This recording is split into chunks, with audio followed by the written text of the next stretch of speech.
দেখো আজকে যে চ্যাপ্টারটা আমরা দেখবো সেটা হলো কেমিক্যাল ইকুইলিব্রিয়াম। কেমিক্যাল ইকুইলিব্রিয়াম কি সেটা এখন দেখা যাক। ধরো এখানে একটা কন্টেনার আছে, সেই কন্টেনারে কিছু অ্যামাউন্ট এখানে জল আছে, এই কন্টেনারে একটা ফুটোও করা আছে। ধরো প্রথমে এখানে কিছু অ্যামাউন্টে জল ছিল, টি ইজ ইকুয়াল জিরোতে মনে করো কিছু অ্যামাউন্টে জল ছিল। এরপর মনে করো এখান থেকে 2 সেমি কিউব/সেকেন্ড বেগে জল এখানে আসছে। আবার এখানে একটা হোল করা আছে, যে হোলটা দিয়ে 2 সেমি কিউব/সেকেন্ড বেগে জলটা বেরিয়েও যাচ্ছে। তো যদি এই অবস্থায় আমরা দেখি যে কন্টেনারটার অবস্থা কীরকম, কন্টেনারটা যে ওয়াটারের লেভেলটা প্রথম অবস্থায় ছিল অর্থাৎ টি ইজ ইকুয়াল টু জিরোতে ছিল, সেই লেভেলটা কিন্তু এখন পাল্টাবে না। কেন পাল্টাবে না? কারণ এখন কন্টেনারে যে স্পিডে জল ঢুকছে সেই স্পিডে জল কিন্তু বেরিয়েও যাচ্ছে। তো সেই হিসাবে আমাদের কন্টেনারের ওয়াটারের লেভেল যদি চেক করি, ওয়াটার লেভেলটা কিন্তু সেম থাকবে। টাইম যতই এগোক কন্টেনারে যেটা ওয়াটার লেভেল আছে সেটা কিন্তু পাল্টাবে না। তো এই যে গল্পটা, এটা খানিকটা কেমিক্যাল ইকুইলিব্রিয়ামের সঙ্গে রিলেটেড। আস্তে আস্তে যত আমরা দেখবো সেটা আমরা আস্তে আস্তে ক্লিয়ার হয় ব্যাপারটা। তো ইকুইলিব্রিয়াম যেটা আছে, ইকুইলিব্রিয়ামকে মেনলি আমরা দুভাগে ভাগ করতে পারি। একটা হলো ফিজিক্যাল ইকুইলিব্রিয়াম, আর হলো কেমিক্যাল ইকুইলিব্রিয়াম। ফিজিক্যাল ইকুইলিব্রিয়ামটা কি সেটাকে দেখা যাক, তারপর দেখবো যে কেমিক্যাল ইকুইলিব্রিয়ামটা কি। আমাদের সিলেবাসে মেনলি কেমিক্যাল ইকুইলিব্রিয়াম যেহেতু চ্যাপ্টারটার নাম, সেই জন্য কেমিক্যাল ইকুইলিব্রিয়ামটা মেনলি আমরা এখানে পড়বো। ফিজিক্যাল ইকুইলিব্রিয়াম জাস্ট জেনে নেওয়া যাক যে এখানে কি আছে না আছে। তো কি আছে দেখা যাক। ধরো একটা ওয়াটার আছে যেটা 0 ডিগ্রি সেন্টিগ্রেডে, যেটা আইস ফর্মে আছে। আইস ফর্ম মানে তো বুঝতেই পারছো, এটা সলিড ফর্মে আছে। ওই ওয়াটারটা যেটা 0 ডিগ্রি সেন্টিগ্রেডে আছে, সে ওয়াটারটা 0 ডিগ্রি সেন্টিগ্রেডে যে লিকুইড হয় তার সঙ্গে ইকুইলিব্রিয়াম রিচ করে আছে। এটার মানে কি? এটা মানে হচ্ছে 0 ডিগ্রি সেন্টিগ্রেডের আইস আর 0 ডিগ্রি সেন্টিগ্রেডের ওয়াটার, ডিফারেন্সটা কি? একটা সলিড ফর্মে থাকে আর একটা লিকুইড ফর্মে থাকে। তো সলিড আর লিকুইডের মধ্যে কিন্তু ইকুইলিব্রিয়ামটা রিচ করে এরা আছে। যখন 0 ডিগ্রি সেন্টিগ্রেড যেহেতু এরা আছে, তার মানে এরা কিন্তু ইকুইলিব্রিয়ামেই রিচ করে আছে। ডিফারেন্স তাহলে কোনখানে? ডিফারেন্স এখানেই, যেটা আইস আছে সেখানে 80 ক্যালোরি হিট ওখানে কম আছে, আর যেটা লিকুইড অবস্থা আছে সেখানে 80 ক্যালোরি হিট কিন্তু বেশি আছে। যেটাকেই আমরা বলি ল্যাটেন্ট হিট অফ ফিউশন, অর্থাৎ লিনতাপ, যেটা গলনের লিনতাপ। তো এটা হচ্ছে ল্যাটেন্ট হিট অফ ফিউশন। যেটা আইস ফর্মে থাকবে সে 80 ক্যালোরি হিট কম থাকবে, যেটা ওয়াটারের ফর্মে আছে, লিকুইড ফর্মে আছে, সেটাতে 80 ক্যালোরি হিট বেশি আছে। তার জন্য স্টেটটা আলাদা, কিন্তু টেম্পারেচার তো দুজনকারই সেম আছে, 0 ডিগ্রি সেন্টিগ্রেডেই আছে। তো এই অবস্থায় আর কি বলতে পারি এরা যখন ইকুইলিব্রিয়াম রিচ করে আছে, 0 ডিগ্রি সেন্টিগ্রেড রাইস আর 0 ডিগ্রি সেন্টিগ্রেড ওয়াটার, এদের মধ্যে ইকুইলিব্রিয়াম কিন্তু রিচ করে আছে। সিমিলারলি H2O যেটা লিকুইড অবস্থায় আছে মনে করো, তার সাথে 100 ডিগ্রি সেন্টিগ্রেডে কিন্তু যে ওয়াটারটা আছে, যেটা ভেপার অবস্থায় আছে, এর সঙ্গে কিন্তু ইকুইলিব্রিয়ামে থাকবে। 100 ডিগ্রি সেন্টিগ্রেড লিকুইড আর 100 ডিগ্রি সেন্টিগ্রেড ভেপারের মধ্যে ডিফারেন্সটা কি? ওই একই গল্প, লেটেন্ট হিট অফ ভেপোরাইজেশনের ডিফারেন্স শুধুমাত্র, যেটা লিকুইড ফর্মে থাকবে সেখানে 540 ক্যালোরি হিটটা কম থাকবে, আর যেটা ভেপার ফর্মে থাকবে সেখানে 540 ক্যালোরি হিটটা বেশি থাকবে। তো কিন্তু 100 ডিগ্রি সেন্টিগ্রেড যেহেতু টেম্পারেচার দুজনেরই সেম আছে, তার মানে এই অবস্থায় কিন্তু এরা ইকুইলিব্রিয়াম রিচ করে আছে, এটা কিন্তু আমরা বলতে পারি। এর চেয়ে ইকুইলিব্রিয়ামের কনসেপ্ট বলতে পারো যে দুজনেই একটা এমন একটা অবস্থা এক্সিস্ট করবে যে যেখান থেকে সামান্য টেম্পারেচার বাড়িয়ে দিলে ওটা অন্য স্টেটে চলে যাবে, বা সামান্য টেম্পারেচার কমিয়ে দিলে স্টেটটা পাল্টে যাবে। তো এটা হচ্ছে ফিজিক্যাল ইকুইলিব্রিয়ামের গল্প। যদিও আমরা মেনলি এখানে চ্যাপ্টারটা যেটা পড়তেছি সেটা হচ্ছে কেমিক্যাল ইকুইলিব্রিয়াম, কারণ চ্যাপ্টারটার নামই আমাদের কেমিক্যাল ইকুইলিব্রিয়াম। তো ইকুইলিব্রিয়াম দেখা যাক চলো। তো কেমিক্যাল ইকুইলিব্রিয়ামটা কি? যে কোনো একটা কেমিক্যাল রিয়াকশন চলছে মনে করো, ধরো এখানে যেমন N2 + 3H2, তার সাথে রিয়াকশন করে কি তৈরি করলো? 2NH3 মনে করো তৈরি করেছে। চলো ব্যাপারটা ডিটেলসে বলা যাক একবার। ধরো এখানে N2 আছে 3H2, নাইট্রোজেনের সাথে হাইড্রোজেন জুড়লে আমরা জানি অ্যামোনিয়া তৈরি হয়। তো অ্যামোনিয়া ধরো তৈরি হয়েছে। তো যখন ইনিশিয়ালি ছিল T = 0 ছিল, তখন নাইট্রোজেনের কিছু একটা অ্যামাউন্ট ছিল মনে করো, এটা ছিল মনে করো A। হাইড্রোজেন ছিল কিছু একটা অ্যামাউন্টে ছিল মনে করো, এটা ছিল B মনে করো। কোনো একটা প্রোডাক্ট ধরো অ্যামোনিয়া, প্রথম তো থাকবে না, প্রথমে 0 ছিল ওটা। কিছু সময় পর কি হবে, নাইট্রোজেনের অ্যামাউন্টটা আস্তে আস্তে কমতে থাকবে। তো নাইট্রোজেন অ্যামাউন্টটা X অ্যামাউন্ট কমেছে, হাইড্রোজেনের অ্যামাউন্টটা Y অ্যামাউন্ট কমেছে, অ্যামোনিয়া ধরো সামথিং Z অ্যামাউন্টে ধরো তৈরি হয়েছে। এটা প্রথম দিকে কি হবে, যত সময় যাবে রিয়েক্ট্যান্টটা কিন্তু আস্তে আস্তে কমতে থাকবে, প্রোডাক্ট কিন্তু আস্তে আস্তে বাড়তে থাকবে। যদি এটা গ্রাফ আঁকার চেষ্টা করি যে কনসেন্ট্রেশন ভার্সেস তাহলে রিয়েকশনের রেটটা যেটা বা কোঅর্ডিনেটটার গ্রাফ কেমন হবে, তাহলে ব্যাপারটা ক্লিয়ারলি বুঝতে পারা যাবে। চলো দেখা যাক। তো এখানে আমরা লিখলাম কনসেন্ট্রেশন, আমাদের যেটা ওয়াই এক্সিস আছে সেটা কনসেন্ট্রেশন ডিনোট করবে, যেটা এক্স এক্সিস আছে আমাদের সেটা আমাদের রিঅ্যাকশন কোঅর্ডিনেট এটা ডিনোট করবে। রিঅ্যাকশন কোঅর্ডিনেট বলতে কি, রিঅ্যাকশন প্রোগ্রেস, অর্থাৎ রিঅ্যাকশনটা কেমনভাবে প্রোগ্রেস করছে, মানে টাইম ভার্সেস রিঅ্যাকশনে যেভাবে এগোবে আর কি, যত টাইম যাবে, বা রিঅ্যাকশন প্রোগ্রেস এরকম বলা যেতে পারে, রিঅ্যাকশন প্রোগ্রেস। তো বলি, ধরো রিঅ্যাকট্যান্ট ছিল প্রথম অবস্থায় এইখানে, তো রিঅ্যাকট্যান্ট এখানে ছিল, যত সময় যাবে তত কী হবে, রিঅ্যাকট্যান্টের অ্যামাউন্ট আস্তে আস্তে কিন্তু কমতে থাকবে। তো যেহেতু রিঅ্যাকট্যান্ট অ্যামাউন্ট কমতে থাকবে, তো প্রথমে এখানে ছিল, আস্তে আস্তে মনে করো কমছে, তো কমছে কমছে, কিন্তু একটা সময় পর কিন্তু আর আমাদের ইকুইলিব্রিয়াম রিঅ্যাকশনগুলোর ক্ষেত্রে একটা সময় পর কিন্তু আর কমবে না, ওটা ফিক্সড হয়ে যাবে। কেন? ওই যে একটু আগে বলছিলাম, ওই যে চৌবাচ্চার গল্পটা, কি হবে, একটা অ্যামাউন্ট ছিল মনে করো, যে স্পিডে জল ঢুকবে সেই স্পিডে জল জল এখানে সেই স্পিডে বেরিয়েও যাবে। ব্যাপারটা ডিটেলস আসছি, ভেঙে বলি। প্রথম মনে করো রিঅ্যাকট্যান্ট ছিল, আপাতত রিঅ্যাকট্যান্ট যত সময় যাচ্ছে তত মনে করো রিঅ্যাকট্যান্ট আস্তে আস্তে কমছে, রিঅ্যাকট্যান্ট কমতে কমতে মনে করো এই অবস্থায় এসে পৌঁছেছে। প্রোডাক্ট প্রথম দিকে কী ছিল, এটা রিঅ্যাকট্যান্টের জন্য, আগে যেটা ছিল এটা রিঅ্যাকট্যান্টের জন্য। প্রোডাক্ট প্রথম দিকে কী ছিল, প্রোডাক্ট প্রথম দিকে কিন্তু জিরো অবস্থায় ছিল, কারণ প্রথমত প্রোডাক্ট থাকবে না। যত সময় যাবে আমাদের আস্তে আস্তে কী হবে, যত সময় যাবে প্রোডাক্টের পরিমাণ আস্তে আস্তে বাড়তে থাকবে।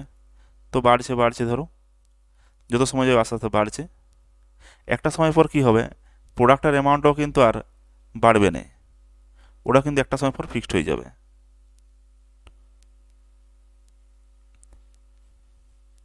বাড়ছে ধরো এইটি, রিঅ্যাকট্যান্ট অ্যামাউন্ট আস্তে আস্তে যত সময় যাচ্ছে একটা সময় পর কমছে, কমতে কমতে ওটাও আর একটা সময় পর কিন্তু আর কমবে না, একটা সময় পর ওটাও কিন্তু ফিক্সড হয়ে যাবে।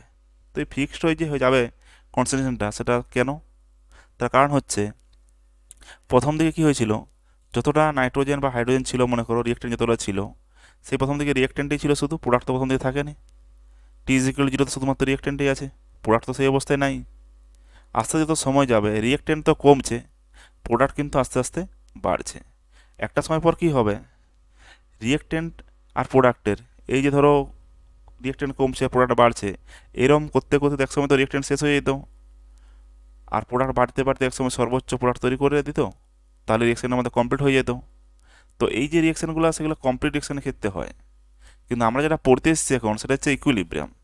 ইকুইলিব্রিয়ামের ক্ষেত্রে কী হয়, ইকুইলিব্রিয়াম একটা স্পেশাল কেস হয়, স্পেশাল কেসটা কি, স্পেশাল কেস হচ্ছে রিঅ্যাকট্যান্টটা কিন্তু প্রোডাক্ট দিকে যাচ্ছে ঠিক আছে, একটা সময় পর রিঅ্যাকট্যান্ট থেকে প্রথম দিকে প্রোডাক্ট দিয়ে যাবে, কারণ প্রথম দিকে প্রোডাক্ট তো থাকেই নি, যত সময় যাবে রিঅ্যাকট্যান্ট প্রোডাক্ট হতে আরম্ভ করবে, কিন্তু একটা সময় পর কিন্তু প্রোডাক্ট থেকে ঘুরে আবার কিন্তু রিঅ্যাকট্যান্ট হতে শুরু করে দেবে। যত আস্তে আস্তে প্রোডাক্ট বাড়তে আরম্ভ করবে, একটা সময়ের পর প্রোডাক্ট থেকে ঘুরে আবার রিঅ্যাকট্যান্ট হতে আরম্ভ করে দেবে। এই করতে করতে একটা সময় এমন আসবে যখন যতগুলো রিঅ্যাকট্যান্ট প্রোডাক্ট তৈরি করবে, ঠিক অতগুলো প্রোডাক্টেই ঘুরে আবার রিঅ্যাকট্যান্ট তৈরি করে দেবে। তার মানে ব্যাপারটা কী দাঁড়ালো, ব্যাপারটা এরকম দাঁড়িয়ে গেল, ধরো রিঅ্যাকট্যান্ট ধরো প্রথম যতগুলো ছিল, ধরো আমাদের 50টা রিঅ্যাকট্যান্ট যদি 50টা প্রোডাক্ট তৈরি করে, সেই 50টা প্রোডাক্ট আবার ঘুরে 50টা রিঅ্যাকট্যান্ট তৈরি করে দেবে। তার মানে ওই একটা সময় পর কিন্তু না রিঅ্যাকট্যান্ট কমবে আর না প্রোডাক্ট বাড়বে, অর্থাৎ বলতে পারি রিঅ্যাকট্যান্ট আর প্রোডাক্ট কিন্তু এই অবস্থায় ইকুইলিব্রিয়ামে চলে আসবে। ইকুইলিব্রিয়াম চলে আসবে বলতে তখন রিঅ্যাকট্যান্টের কনসেন্ট্রেশনও কোনো চেঞ্জ হবে না, আর প্রোডাক্টের কনসেন্ট্রেশনও কোনো চেঞ্জ হবে না। এটা হয় কী জন্যে, দেখো এই ব্যাপারটা যে সবাইকার জন্য ঘটে এমনটা নয়, যাদের ক্ষেত্রে রিঅ্যাকশানগুলো ব্যাকে আসার সম্ভাবনা আছে তাদের ক্ষেত্রে শুধুমাত্র এটা পসিবল। রিঅ্যাকট্যান্ট থেকে প্রোডাক্ট যাচ্ছে ঠিক আছে, প্রোডাক্ট থেকে ঘুরে যারা রিঅ্যাকট্যান্ট ঘুরে তৈরি করতে পারবে তাদের জন্য কিন্তু উপরের গল্পটা পসিবল হবে, না হলে কিন্তু পসিবল হবে না।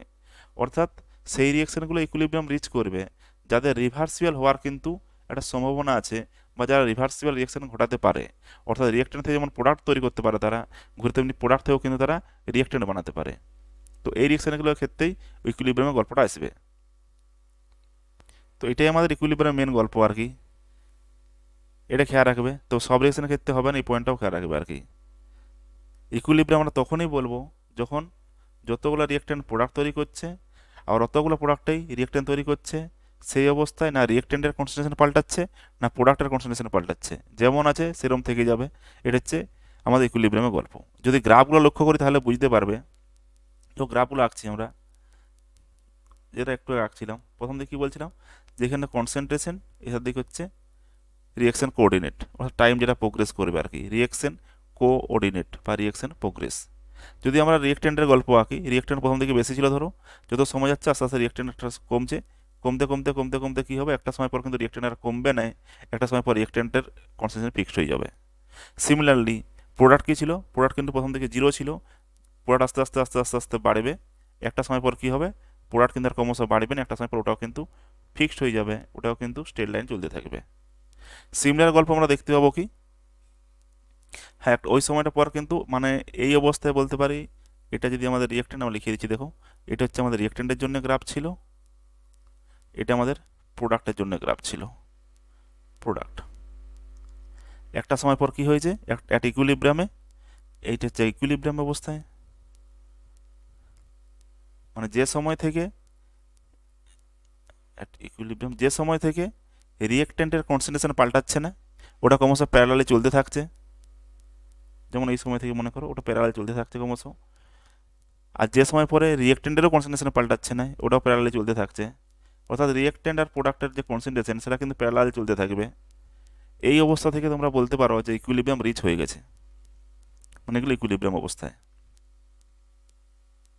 এটা। এবার যদি ভাবো যে রিয়েক্ট্যান্টের গ্রাফটা তাহলে প্রোডাক্টের থেকে নিচে থাকবে নাকি প্রোডাক্টেরটা রিয়েক্ট্যান্টের নিচে থাকবে, কীভাবে হবে, দেখো এটা কোনো ম্যাটার করেনি, কারণ এমনটা হতেই পারে যে কনসেন্ট্রেশন রিয়েক্ট্যান্টের কম প্রোডাক্টের বেশি, বা প্রোডাক্টের কম রিয়েক্ট্যান্টের বেশি, এটা তো আমরা একবারও বলি নাই যে রিয়েক্ট্যান্ট বেশি থাকবে কি কম থাকবে। রিয়েক্ট্যান্টের কনসেন্ট্রেশন প্রোডাক্টের কনসেন্ট্রেশন আলাদা হতে পারে, কপাল ভালো থাকলে সেমও হতে পারে, সেটা কোনো ম্যাটার করেনি। আমাদের ইকুইলিব্রিয়াম যেটা ম্যাটার করে সেটা হচ্ছে যতগুলো রিয়েক্ট্যান্ট প্রোডাক্ট তৈরি করবে ঠিক ততগুলো প্রোডাক্টেই ঘুরে আবার রিয়েক্ট্যান্ট তৈরি করবে একটা সময় পর। তোমরা এই গ্রাফটা যেটা এইমাত্র আঁকলাম, এই গ্রাফটা আমরা এরকম না এঁকে, গ্রাফটা আমরা এরকমও চাইলে আঁকতে পারতাম, ধরো এইরকম আছে, আমরা এরকম করতে পারতাম, রিয়েক্ট্যান্টটা আস্তে আস্তে কমছে, ধরো যে একটা সময় পর বললাম প্যারালাল চলে যাবে, প্রোডাক্টের কনসেন্ট্রেশন বাড়ছে, একটা সময় পর বাড়ে থাকবে, তো এটা এরকমও হতে পারতো, গ্রাফটা হতেই পারতো কনসেন্ট্রেশন ভার্সেস রিয়েকশন, যার যা যেগুলো ছিল, যেমন আমাদের ব্লুটা ছিল আমাদের রিয়েক্ট্যান্ট, রেডটা ছিল প্রোডাক্ট, সে কি গল্প আর কি। বা এই গ্রাফটা আমার এরকমও হতে পারে যে রিয়েক্ট্যান্ট এরকম চলছে, প্রোডাক্ট এরকম চলছে, এটাও হতে পারতো। এগুলো সবাই কিন্তু দেখো কনসেন্ট্রেশন ভার্সেস রিয়েকশন কোঅর্ডিনেটের গ্রাফ, অর্থাৎ রিয়েকশনের টাইমের সাথে সাথে কীভাবে প্রোগ্রেস করছে তার গ্রাফ। বা গ্রাফটা বলতে পারো এরকমও হতে পারতো, যদি কোনো কারণে অ্যাট ইকুইলিব্রিয়ামে রিয়েক্ট্যান্টের কনসেন্ট্রেশন আর প্রোডাক্টের কনসেন্ট্রেশন সেম হয়ে যায়, তো যদিও এটা রেয়ার কেস, যদি কপাল খুবই ভালো থাকে তবে এটা সম্ভব, নাহলে এটা সেরকমভাবে সম্ভব নয়, তাহলে এরকম চলতে থাকবে। তো ইকুইলিব্রিয়াম পর কিন্তু রিয়েক্ট্যান্টের প্রোডাক্ট একটা লাইনেই আছে, এটা হচ্ছে আফটার ইকুইলিব্রিয়াম গল্প। আফটার ইকুইলিব্রিয়াম এটা কখন হবে, যদি এটা এটা কিন্তু আমরা কনসেন্ট্রেশন ভার্সেস রিয়াকশন কোঅর্ডিনেটে আঁকলাম, এটা কখন হবে, যদি আমাদের কপাল খুবই ভালো থাকে, অর্থাৎ রিয়েক্ট্যান্টের কনসেন্ট্রেশন প্রোডাক্টের কনসেন্ট্রেশন যদি সেম হয়ে যায় ইকুইলিব্রিয়ামে, তাহলে হবে। আর না হলে এদের মধ্যে যতগুলো গ্রাফ আঁকলাম যে কোনো খুশি হতে পারে, এটা কোনো ম্যাটার আমাদের করে নেই। আমরা শুধু এটা দেখবো যে ইকুইলিব্রিয়ামে রিয়েক্ট্যান্ট আর প্রোডাক্ট কিন্তু প্যারালাল চলতে থাকবে ইকুইলিব্রিয়াম হওয়ার পর। প্রথম দিকে তো রিয়েক্ট্যান্ট বেশি থাকবে, প্রোডাক্ট তো তখন জিরো, যত সময় যাবে রিয়েক্ট্যান্ট কমবে, প্রোডাক্ট আস্তে আস্তে বাড়বে, কিন্তু ইকুইলিব্রিয়াম রিচ করার পর কিন্তু রিয়েক্ট্যান্টের কনসেন্ট্রেশন আর প্রোডাক্টের কনসেন্ট্রেশন কিন্তু প্যারালাল চলতে থাকবে। সেটা কখনো কখনো রিয়েক্ট্যান্ট প্রোডাক্ট থেকে কম হতে পারে, কখনো কখনো প্রোডাক্ট রিয়েক্ট্যান্ট থেকে কম হতে পারে, বা যদি কপাল ভালো থাকে সেটা সমান হতে পারে, কিন্তু এটা বাস্তব যে এটা প্যারালাল চলতে থাকবে। আর একটা যেটা ইকুইলিব্রিয়াম মেন গল্প, তাহলে ইকুইলিব্রিয়াম সেটা আগে বলি। যদি রিয়েকশনটা আমরা কনসেন্ট্রেশন ভার্সেস রিয়েকশন কোঅর্ডিনেট না এঁকে রিয়েকশনটা আমরা rate of the reaction versus reaction coordinate আঁকি, তাহলে গ্রাফটা কেমন হবে। তো রেট অফ দ্য রিয়েকশন বলতে কি, রেট অফ দ্য রিয়েকশন বলতে রিয়েকশনটা কতটা স্পিডে এগোবে বা কতটা রেটে রিয়েক্ট্যান্ট থেকে প্রোডাক্ট তৈরি করছে পার টাইমে, কনসেন্ট্রেশন যেটা চেঞ্জ সেটা হচ্ছে rate of the reaction. Rate of the reaction সম্বন্ধে ডিটেলস আরও বলবো পরে, চিন্তার কোনো কারণ নেই। রেট অফ দ্য রিয়েকশন হচ্ছে কনসেন্ট্রেশন বাই টাইম, অর্থাৎ পার টাইমে কনসেন্ট্রেশন যেটা চেঞ্জ হবে সেইটাই হচ্ছে আমাদের রেট অফ দ্য রিয়েকশন। তো ধরো রিয়েক্ট্যান্ট প্রথম দিকে এইখানে ছিল, প্রথম দিকে তো রিয়েক্ট্যান্ট যেহেতু ছিল, প্রোডাক্ট তখন ছিলই নেই, তো রিয়েক্ট্যান্টের রিয়েকশনের যে রেট সেটা প্রথম দিকে বেশি থাকবে। যত সময় যাবে রিয়েক্ট্যান্ট ক্রমশ কিন্তু কমতে থাকবে। রিয়েক্ট্যান্ট যত কমতে থাকবে তার রেটটাও কিন্তু ক্রমশ কমতে থাকবে। কিন্তু একটা সময় পর তো রিয়েক্ট্যান্ট আর কমবে না, তার রেটটাও একটা সময় পর কিন্তু ফিক্সড হয়ে যাবে। সিমিলারলি প্রোডাক্ট তো প্রথম দিকে জিরো আছে, প্রোডাক্ট যেহেতু জিরো আছে তো প্রথম দিকে প্রোডাক্টের কারণে যে রেট সেটা প্রথম দিকে জিরোই থাকবে। যত সময় যাবে প্রোডাক্ট আস্তে আস্তে বাড়তে থাকবে। প্রোডাক্ট যত বাড়তে থাকবে ওর কিন্তু প্রোডাক্ট থেকে ঘুরে রিয়েক্ট্যান্ট হওয়ার যে রেটটা সেটাও কিন্তু ক্রমশ বাড়তে থাকবে। ব্যাপারটা দেখো, প্রথম দিকে তো রিয়েক্ট্যান্ট ছিল, রিয়েক্ট্যান্ট যেহেতু প্রথম দিকে ছিল ও প্রোডাক্ট তৈরি করেছিল, তো প্রথম দিকে রিয়েক্ট্যান্ট যেহেতু শুধু আছে তাহলে রিয়েক্ট্যান্টের জন্য rate of the reaction actually depend করে রিয়েক্ট্যান্ট যে রিয়েক্ট করছে আর কি তার উপরে। তো প্রথম দিকে যখন রিয়েক্ট্যান্ট ছিল তার জন্য রেটটা প্রথম দিকে বেশি ছিল, ক্রমশ কমছে, কমতে কমতে কমতে কমতে এক সময় কী হবে, ইকুইলিব্রিয়াম হওয়ার পর কিন্তু রিয়েক্ট্যান্টের কনসেন্ট্রেশনে পাল্টাবে না, তার রেটটাও কিন্তু আর পাল্টাবে না। সিমিলারলি যদি প্রোডাক্টের দিকে গল্প বলো, প্রোডাক্ট প্রথম দিকে জিরো ছিল, যত সময় যাবে তত আস্তে আস্তে প্রোডাক্ট বাড়তে থাকবে। প্রোডাক্ট যত বাড়তে থাকবে তোমার রিয়েকশনটা বেঁকে যাওয়ার যে পসিবিলিটি সেটাও কিন্তু বাড়তে থাকবে। এখানেই ফরওয়ার্ড ব্যাকওয়ার্ডের গল্পটা আসবে আর কি, আমরা ডিটেলসে আসবো পরে, চিন্তার কোনো কারণ নেই। জাস্ট আপাতত একটু জেনে রাখো যে রিয়েক্ট্যান্ট থেকে প্রোডাক্ট হচ্ছে, এই রিয়েকশনটা ফরওয়ার্ড দিকে যাচ্ছে, আবার একটা সময় পর প্রোডাক্ট থেকে যখন রিয়েক্ট্যান্ট আসতে আরম্ভ করবে তখন রিয়েকশনটা ব্যাকের দিকে যাবে। প্রোডাক্ট থেকে রিয়েক্ট্যান্ট আসছে মানে ব্যাকওয়ার্ড দিকে আসছে, তো প্রোডাক্ট যখন রিয়েক্ট্যান্ট আসবে সেটা আমরা ব্যাকওয়ার্ড রিয়েকশন বলবো, আর ওর যে রেটটা সেটা রেট অফ ব্যাকওয়ার্ড রিয়েকশন হবে। তো প্রথম দিকে ফরওয়ার্ড রেটটা বেশি আছে কারণ প্রথম দিকে শুধুমাত্র রিয়েক্ট্যান্ট আছে, কিন্তু যত সময় যাচ্ছে প্রোডাক্ট আস্তে আস্তে বাড়তে থাকছে, প্রোডাক্ট যত আস্তে আস্তে বাড়তে থাকবে তত কিন্তু ব্যাকওয়ার্ড রেটটাও ক্রমশ বাড়তে থাকবে। তো গ্রাফটা এরকম হয়ে যাবে, প্রোডাক্ট বাড়ছে, rate of the reaction backward রিয়েকশনটা বাড়ছে, একটা সময় পর কি হবে, একটা সময় পর ইকুইলিব্রিয়াম এস্টাবলিশ করে যাবে। অর্থাৎ ইকুইলিব্রিয়ামে ফরওয়ার্ড দিকে যাওয়ার যে রেট আর ব্যাকওয়ার্ড দিকে যাওয়ার যে রেট সেটা কিন্তু আমাদের সেম হবে। মানে ওই যে বলছিলাম না যে 10টা রিয়েক্ট্যান্ট যদি 10টা প্রোডাক্ট তৈরি করে, ঘুরে 10টা প্রোডাক্টে ঘুরে 10টা রিয়েক্ট্যান্ট তৈরি করে দেবে, অর্থাৎ ফরওয়ার্ড রেট আর ব্যাকওয়ার্ড রেটটা কিন্তু আমাদের সেম হয়ে যাবে।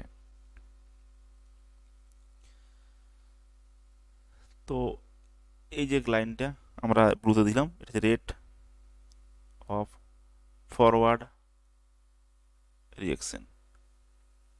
এটা কি নিচেরটা ছিল আমাদের রেট, লাল যেটা ছিল এটা ছিল রেট অফ ব্যাকওয়ার্ড রিয়েকশন।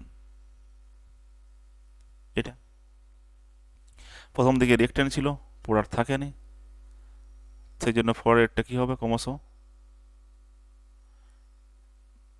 প্রথম দিকে বেশি ছিল আর কি, তারপর একটা সময় পর কি হবে, ফরওয়ার্ড দিকে যতগুলো যাবে সেই রেটটা একটা সময় ফিক্সড হয়ে যাবে, কারণ একটা সময় পর ব্যাকওয়ার্ড থেকে ঘুরে আবার অতগুলা ব্যাকওয়ার্ড রিয়েকশনের জন্য প্রোডাক্ট থেকে ঘুরে আবার রিয়েক্ট্যান্ট তৈরি করবে। তো এইটা অবস্থা অ্যাট ইকুইলিব্রিয়াম বলতে পারো, মানে এটার পর ইকুইলিব্রিয়াম আমাদের রিচ হয়ে গেছে আর কি, এটা অ্যাট ইকুইলিব্রিয়ামের গ্রাফ। লক্ষ্য করো এইটা যে আমরা টাচ করালাম এটা কিন্তু রেট অফ দ্য যখন রিয়েকশন বললাম তখন কিন্তু টাচ করালাম, লক্ষ্য করবে এটা যখন রেট অফ দ্য রিয়েকশন বললাম তখন বললাম যে ইকুইলিব্রিয়াম রিচ করার পরে এরা একে অপরকে কোইনসাইড করে যাবে, একটা উপরে চেপে যাবে আর কি, একে অপরের উপর চলে আসবে তখন। কিন্তু যদি কনসেন্ট্রেশনের গল্প বলো, কনসেন্ট্রেশনের ক্ষেত্রে ওইটা একে অপরের উপর আসতেও পারে আবার নাও পারে, সেটা ডিপেন্ড করছে। যদি কপাল আমাদের খুবই ভালো থাকে বলছিলাম তখন কনসেন্ট্রেশনের ক্ষেত্রে ওইটা একটা উপর আরেকটা চাপবে, এই যেটা বলছিলাম। কিন্তু যদি rate of the reaction versus আমরা গ্রাফটা আঁকি তাহলে কিন্তু আমাদের সবসময়ই কিন্তু ইকুইলিব্রিয়াম রিচ করার পরেই rate of forward rate of backward কিন্তু সেম চলে আসবে।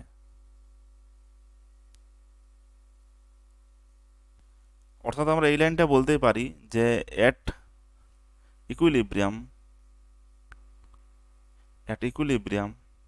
concentration of reactant and concentration of product may or may not be same. But at equilibrium rate of forward reaction is equal two হচ্ছে আমাদের rate of backward reaction. অর্থাৎ যতগুলা at ইকুইলিব্রিয়ামে যতগুলা reactant product তৈরি করবে, ঘুরে অতগুলো প্রোডাক্টে কিন্তু ঘুরে আবার রিঅ্যাকট্যান্ট তৈরি করে দেবে। নেক্সট দেখা যাক কেমিক্যাল ইকুইলিব্রিয়ামের ক্রাইটেরিয়া কি। তো রিঅ্যাকশনের ক্রাইটেরিয়া হচ্ছে ওই যে একটু আমি যে দেখে এলাম যে রিঅ্যাকশনটি must be reversible in nature, রিঅ্যাকশনটা অবশ্যই রিভার্সিবল নেচার হবে, অর্থাৎ রিঅ্যাকট্যান্ট থেকে যেমন প্রোডাক্ট তৈরি করতে পারে আবার প্রোডাক্ট থেকে ঘুরে যেমন সেগুলো রিঅ্যাকট্যান্ট তৈরি করতে পারে, সেগুলো হচ্ছে আমাদের রিভার্সিবল রিঅ্যাকশন। থার্মোডাইনামিক্সের রিভার্সিবলের মতোই গল্পটা, কিন্তু এটা কেমিক্যালের রিভার্সিবল আর কি। সেকেন্ড গল্প কি, কন্টেনারটি অবশ্যই ক্লোজ হতে হবে for gaseous reactant and product, এটা উল্লেখ করতে পারো রিঅ্যাকট্যান্ট অ্যান্ড প্রোডাক্ট। এক্সাম্পল বলি, ধরো এখানে CaCO3 আছে, CaCO3 ভেঙে আমাদের CaO বা CO2 তৈরি করছে।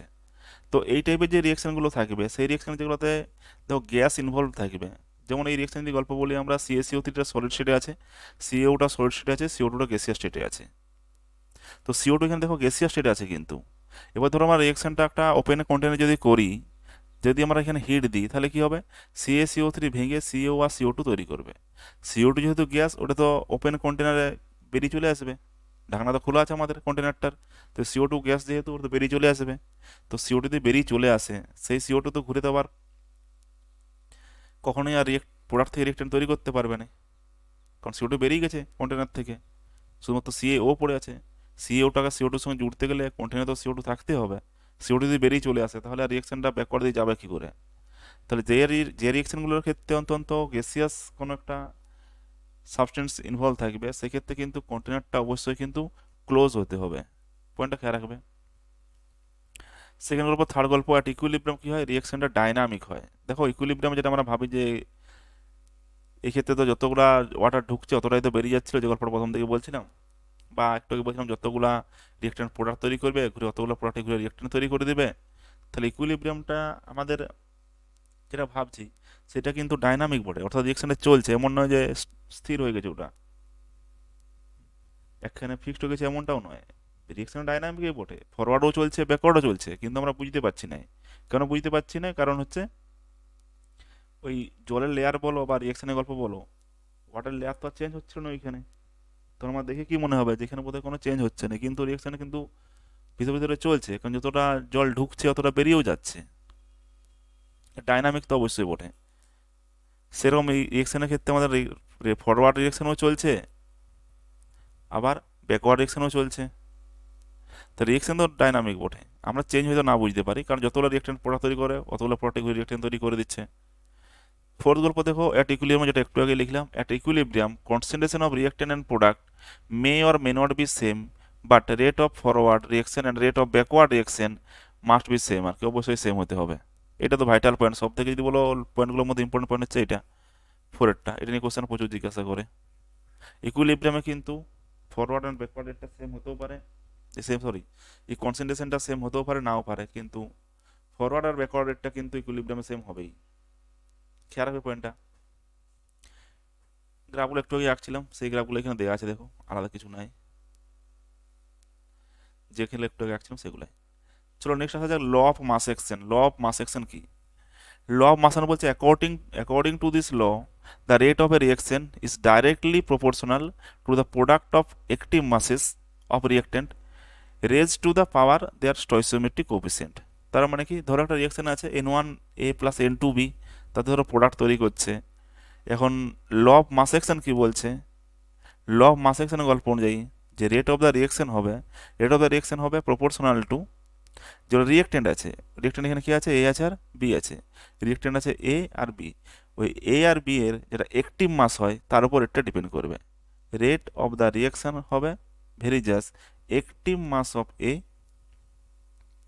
Whole to the power N1, অর্থাৎ ওদের আগে যে কোফিসিয়েন্টটা আছে সেটা পাওয়ারে চলে যাবে, into active mass of B whole to the power N2।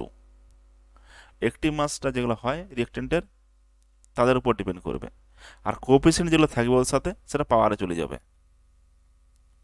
যদি আমরা ইকুইলিব্রিয়াম এই প্রপোর্শনাল সাইনটা তুলে দিই তাহলে ইকুইলিব্রিয়াম কনস্ট্যান্ট লাগবে, ইকুইলিব্রিয়ামের গল্পটা বলছি না যদিও, এই ক্ষেত্রে আমরা যে রিয়েকশনের গল্প বলছি। তো আমার রিয়েকশনের কনস্ট্যান্ট লাগবে, সেটা হচ্ছে কে মনে করো। তো rate of the reaction is equal হয়ে যাবে কে ইন্টু অ্যাক্টিভ মাস অফ এ। এখন যেটা যে এটা কনসেন্ট্রেশন টার্মটা দেওয়া আছে, জাস্ট এটা ইউজ করা আছে, পরে এটা বুঝতে পারবে যে কনসেন্ট্রেশন কী হয় না হয় আর অ্যাক্টিভ মাসটাই কী হয় না হয়। অ্যাক্টিভ মাস তোমরা জানো না এখনো পর্যন্ত, অ্যাক্টিভ মাসটা এখনই বলবো ব্যাপারটা কি। তো অ্যাক্টিভ মাসের উপর ডিপেন্ড করে যেগুলো রিয়েক্টেন্ট আছে সেগুলোর উপরে। আগে দেখা যায় অ্যাক্টিভ মাসটা কী, চলো অ্যাক্টিভ মাস কি। অ্যাক্টিভ মাস হচ্ছে দুটো গল্প হয় অ্যাক্টিভ মাসের। অ্যাক্টিভ মাস হচ্ছে যে মাসটা অ্যাক্টিভলি রিয়েকশনে টেক পার্ট করে আছে আর কি, সে হচ্ছে active mass mainly.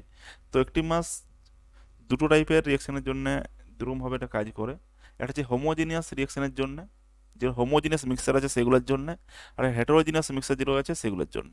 Homogeneous mixer বলতে যেগুলোতে একটা মাত্র স্টেট থাকবে, হোমোজিনিয়াস সেম ফেজ যেগুলো হবে, সমসত্ব মিশ্রণ বাংলা এটা বলে। সেক্ষেত্রে প্রত্যেকটা রিয়েক্ট্যান্ট বা প্রত্যেকটা প্রোডাক্ট একই স্টেটে থাকবে। সলিড তো সবাই সলিড, লিকুইড তো সবাই লিকুইড, গ্যাস তো সবাই গ্যাস, সেম ফেজে থাকবে আর কি। এগুলো হচ্ছে হোমোজিনিয়াস মিক্সার। হেটারোজিনিয়াস মিক্সার কি, যেগুলো সেম স্টেটে থাকবে না, আলাদা হতেই পারে স্টেটটা। ধরো কোনো রিয়েক্ট্যান্ট হয়তো সলিড আছে, কেউ লিকুইড আছে, বা কেউ সলিড আছে কেউ গ্যাস আছে, বা কেউ লিকুইড বা গ্যাস, মানে মিক্সার থাকবে আর কি, আলাদা ফেজে থাকবে। সবাই আলাদাভাবে থাকবে এমনটা নয়, কিছু আলাদা থাকবে, কিছু সেমও থাকতে পারে, মেন কথা আলাদা স্টেট দেখতে পাওয়া যাবে আর কি, সেগুলো হচ্ছে হেটারোজিনিয়াস মিক্সার। তো হোমোজিনিয়াস মিক্সার হেটারোজিনিয়াস মিক্সারের ক্ষেত্রে যে একটি মাসের গল্পটা বলছিলাম তার ভ্যালুগুলো আলাদা আলাদা হয়। যেমন মনে করো ফর সলিডের জন্য গল্প যদি আমরা বলি, ফর সলিডের ক্ষেত্রে এটা একটি মাস হবে, সেটা হয়ে যাবে 1। একটি মাস ফর লিকুইড যদি বলি সেক্ষেত্রে কিন্তু মোলারিটি, অর্থাৎ যে কনসেন্ট্রেশনগুলো আমরা শিখে এসেছি মূল কনসেপ্টে সেগুলো ইউজ হয়। তো যেহেতু আমরা ইকুইলিব্রিয়াম চ্যাপ্টার যখন পড়ি তখন মেনলি আমরা কিন্তু কনসেন্ট্রেশনটা মোলারিটি টার্মে ইউজ করি। এটা হোমোজিনিয়াস মিক্সারের গল্প বলছি আমি। আর একটি মাস ফর গ্যাসের জন্য যদি গল্প বলা হয়, এটা কিন্তু মোলারিটি অর পার্সিয়াল প্রেসার। এটা এটা হোমোজিনাস মিক্সারের গল্প। দেখো একটি মাস ফর হোমোজিনাস মিক্সারের ক্ষেত্রে সলিডের জন্য 1, যেটা লিকুইড হবে তার জন্য মোলারিটি হয়, আর যেটা গ্যাস হবে সেটা মোলারিটি হতে পারে আর পার্সিয়াল প্রেসারও হতে পারে। কিন্তু যেটা হেটারোজিনাস মিক্সার হবে, হেটারোজিনাস মিক্সার হয় সেক্ষেত্রে কি হয়, একটি মাস অফ সলিড হচ্ছে 1, যেটা আমাদের হোমোজিনাসেও ছিল, ওইখানেও সলিডটা আমাদের একটি মাসটা 1 ছিল, ওইখানেও 1ই আছে, আলাদা কিছু নয় আমাদের, সেমই আছে। কিন্তু এইখানেও সলিডের জন্য 1 ছিল, হেটারোজিনাসের ক্ষেত্রেও সলিডের জন্য 1। আবার গ্যাসের যদি গল্পটা দেখো, থার্ডের যে গল্পটা বলছিলাম, হোমোজিনাস মিক্সারের জন্য মোলারিটি বা পার্সিয়াল প্রেসার, হেটারোজিনাস মিক্সারের জন্য মোলারিটি বা পার্সিয়াল প্রেসার। যদি লিকুইডের গল্প বলো এটা শুধুমাত্র আলাদা, এটা হোমোজিনাস মিক্সারের ক্ষেত্রে যেটা লিকুইডের ক্ষেত্রে হয় সেটা হচ্ছে মোলারিটি। কিন্তু যদি হেটারোজিনাসের গল্প বলো সেক্ষেত্রে কিন্তু একটি মাস হয় লিকুইডের জন্য 1। এটা শুধুমাত্র ডিফারেন্ট, মানে বাকি সল্টের জন্য দুজনের ক্ষেত্রেই 1 হয়, গ্যাস হলে দুজনের ক্ষেত্রেই মোলারিটি বা পার্সিয়াল প্রেসার হয়, আলাদা শুধুমাত্র কোনখানে, আলাদা শুধুমাত্র আমাদের লিকুইডের ক্ষেত্রে। লিকুইডের ক্ষেত্রে হোমোজিনাস মিক্সার হলে সেটা হয় একটি মাস হচ্ছে মোলারিটি, যদি হেটারোজিনাস মিক্সার হয় সেক্ষেত্রে একটি মাস হয়ে যাবে 1। পয়েন্টটা খেয়াল রাখবে, এটাই শুধুমাত্র আলাদা, বাদ বাকি সব সেম। নেক্সট একটা কেস দেখা যাক, ইকুইলিব্রিয়াম কনস্ট্যান্ট না কনস্ট্যান্ট এই কেসগুলো।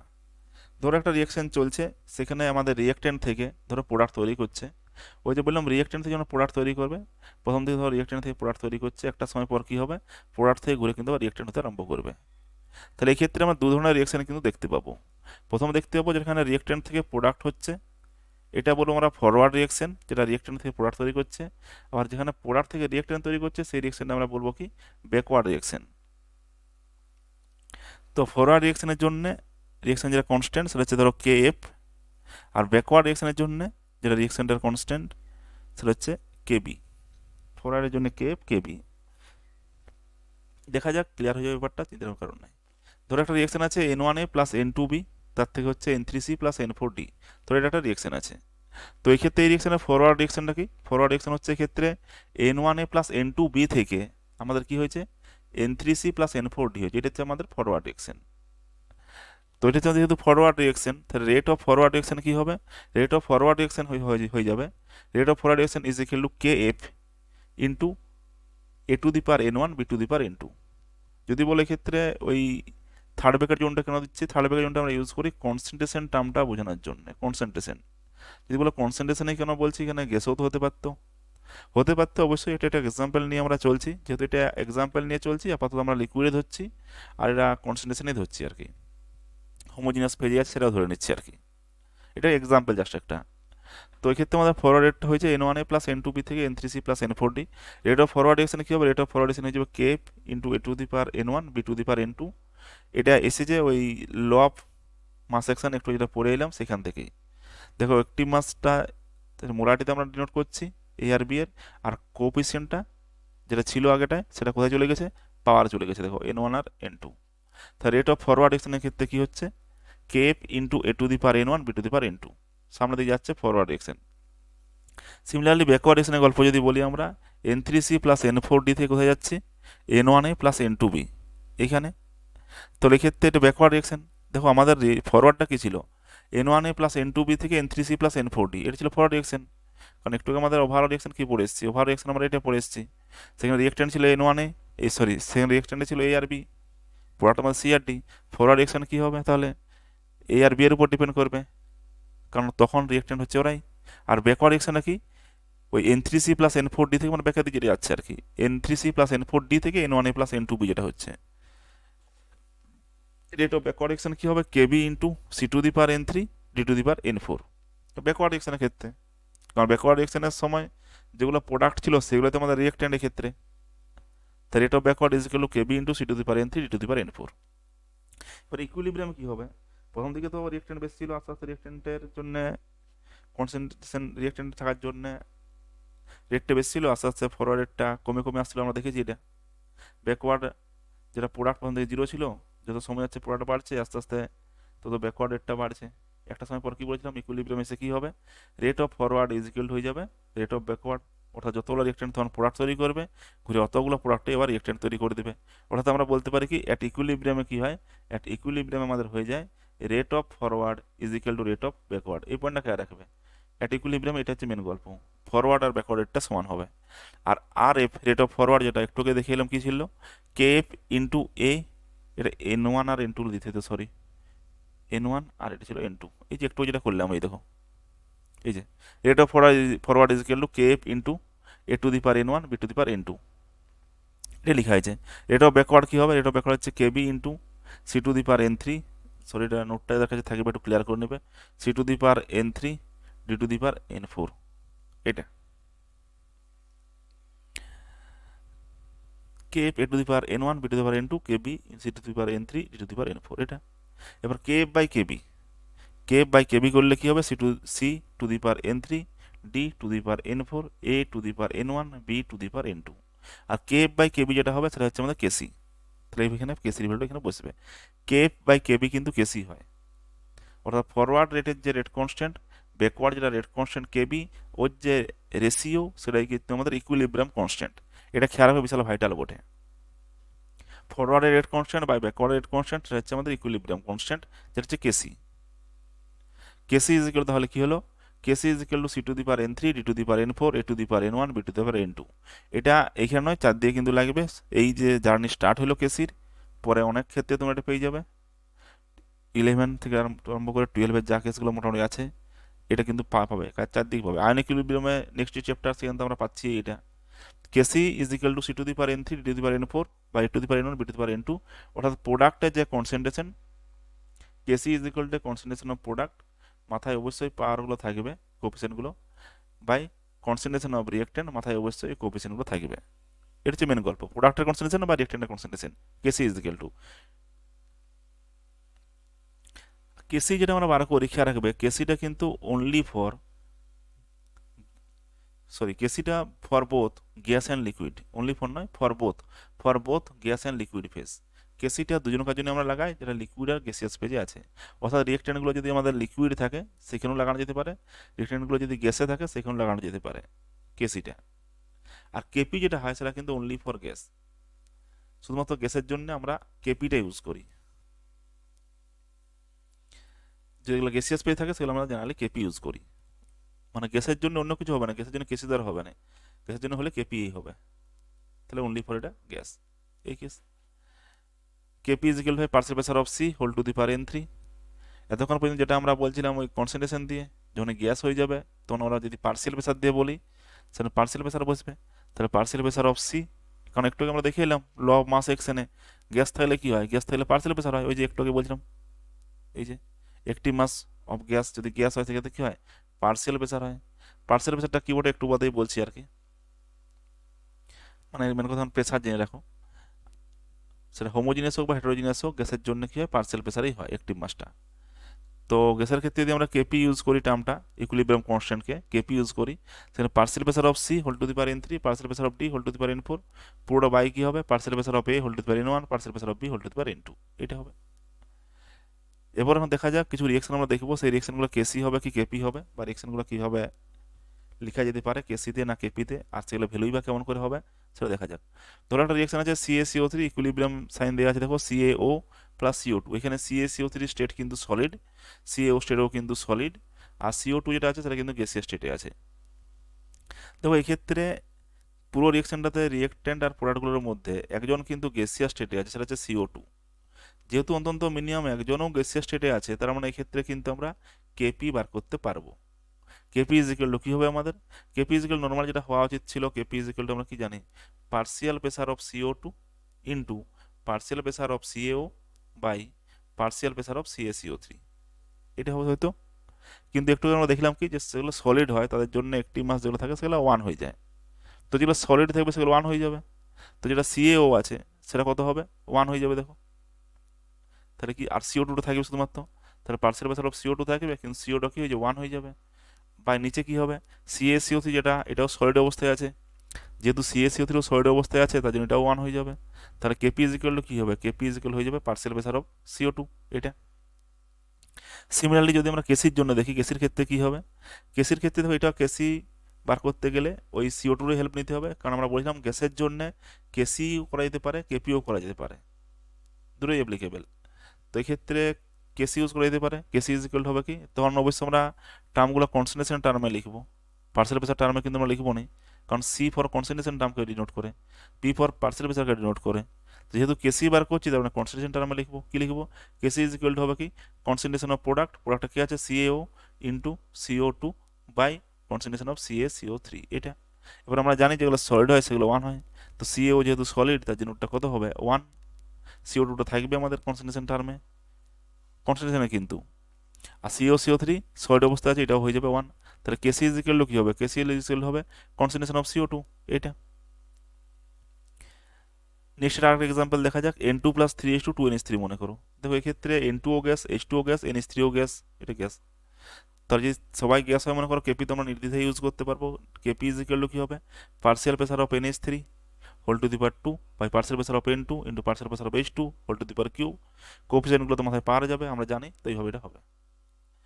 থার্ড কেস দেখো, এন টু আছে প্লাস ও টু, এন টু প্লাস ও টু তার থেকে জুড়ে হচ্ছে এনও, তো মনে করো এনও, এন টু গ্যাস অবস্থা আছে, ও টু গ্যাস অবস্থা আছে, এনওটা লিকুইড স্টেজে আছে মনে করো, সেক্ষেত্রে কেসি কী হবে, কেসি ইজ ইকুয়াল টু হবে, দেখো কেসি হবে কি কেপি হবে, যেহেতু এখানে গ্যাস অবস্থায় আছে তার মানে আমরা কেপিও করতে পারবো আর কেসিও বার করতে পারবো। তো যদি আমরা এখানে কেপি বলি, কেপিটা কী হবে, কেপি ইজ ইকুয়াল টু হবে partial pressure of product by partial pressure of reactant. তো পার্সিয়াল প্রেসার অফ এই ক্ষেত্রে আমরা কেপি যদি বার করতে চাই, কেপি ইজ ইকুয়াল হবে আমাদের partial pressure of NO whole to the power two by partial pressure of N two into partial pressure of O two. তো পার্সিয়াল প্রেসার অফ এনও এর ভ্যালুটা কত হবে, পার্সিয়াল প্রেসার অফ এনও দেখো এই ক্ষেত্রে কিন্তু আমাদের ওয়ান হয়ে যাবে। কেন ওয়ান হয়ে যাবে, কারণ আমরা বলেছিলাম যদি আমাদের হেটেরোজিনিয়াস মিক্সচার হয় সেক্ষেত্রে কিন্তু লিকুইডের জন্য একটি মাসটা ওয়ান হয়ে যায়।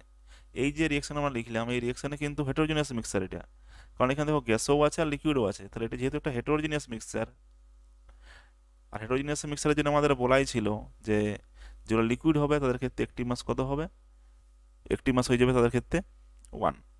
তো এই যে দেখো একটু আগে আমরা বলে এসেছি সেটা, এই যে একটি মাস ফর লিকুইড কত হয়, ওয়ান হয়, কার জন্যে, হেটেরোজিনিয়াস মিক্সচারের জন্যে। তো এক্ষেত্রে একই গল্প হবে, তাহলে যেহেতু এটা একটি মাস ওয়ান হয়ে যাবে, আর নিচে partial pressure of N two partial pressure of O two, KC is equal কি হবে, কেসি ইজিক্যাল হয়ে যাবে constitution of NO whole to the power two, কিন্তু একই গল্প, যেহেতু হেটেরোজিনাস মিক্সচার আছে তো ওটা কত হয়ে যাবে, ওয়ান হয়ে যাবে বাই এন টুর কনসেন্ট্রেশন ইন্টু ও টুর কনসেন্ট্রেশন,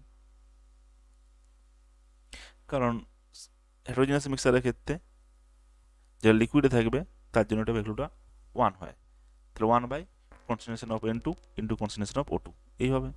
নেক্সট দেখা যাক CH3CO C2H5 ইন্টু ওয়াটার, তার থেকে ইকুইলিব্রিয়াম সাইন দেওয়া আছে CH3COOH প্লাস C2H5OH।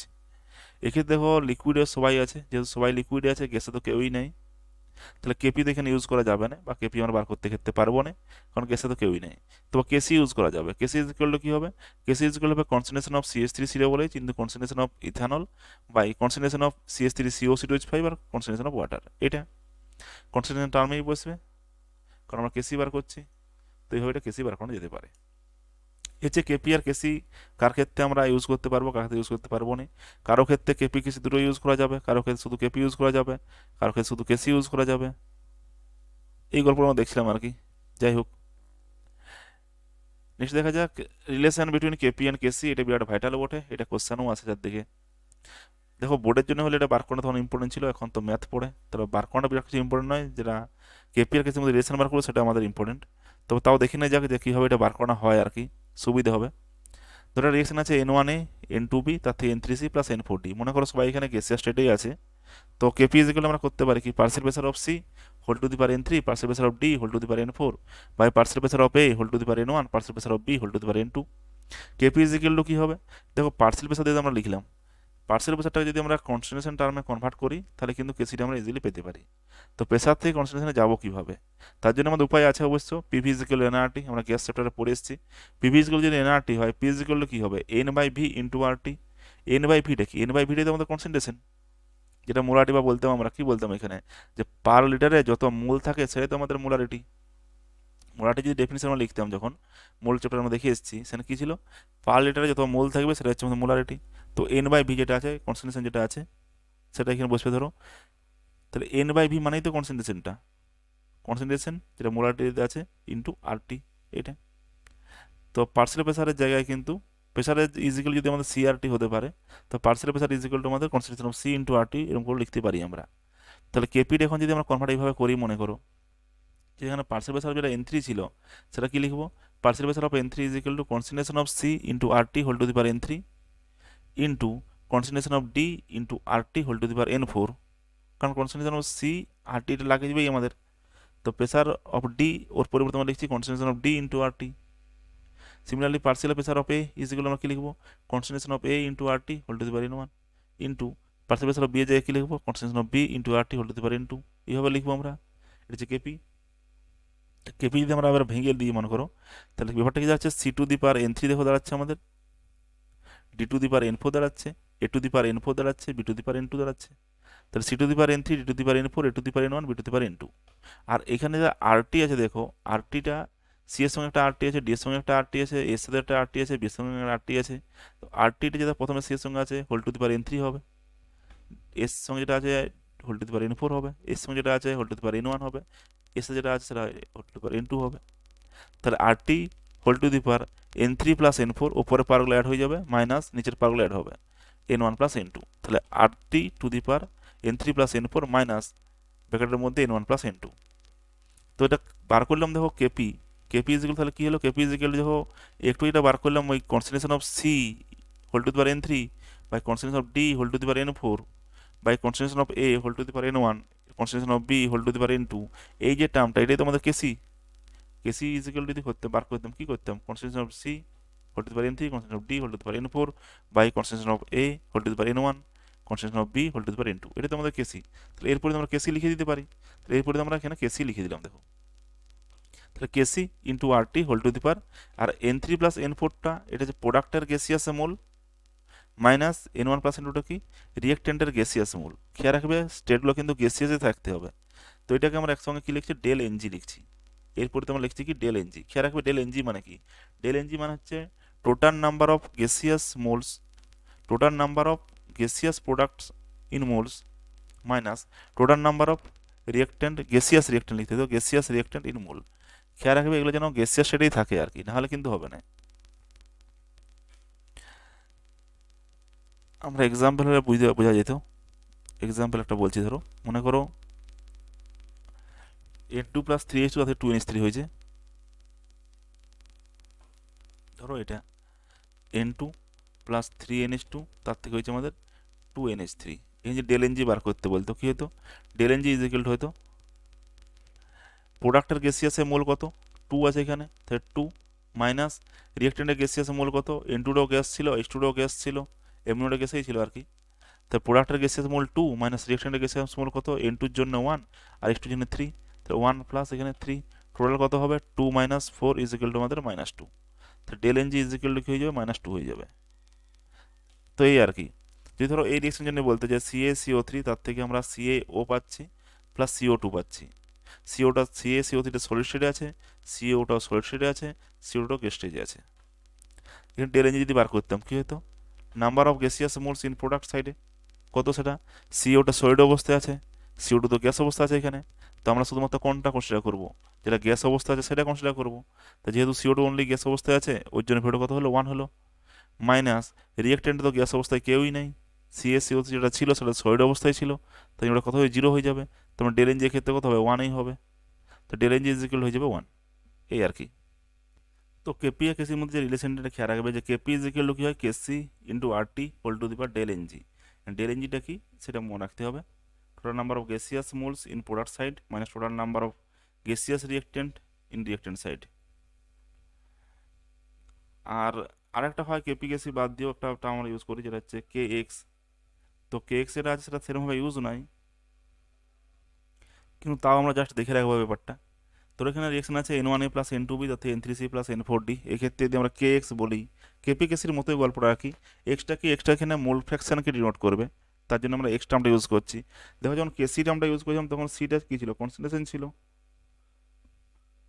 কেপি যখন লিখছিলাম পিটা কী ছিল, প্রেসার লিখছিলাম, পার্সেল প্রেসার যদিও প্রেসারই হলো দাও।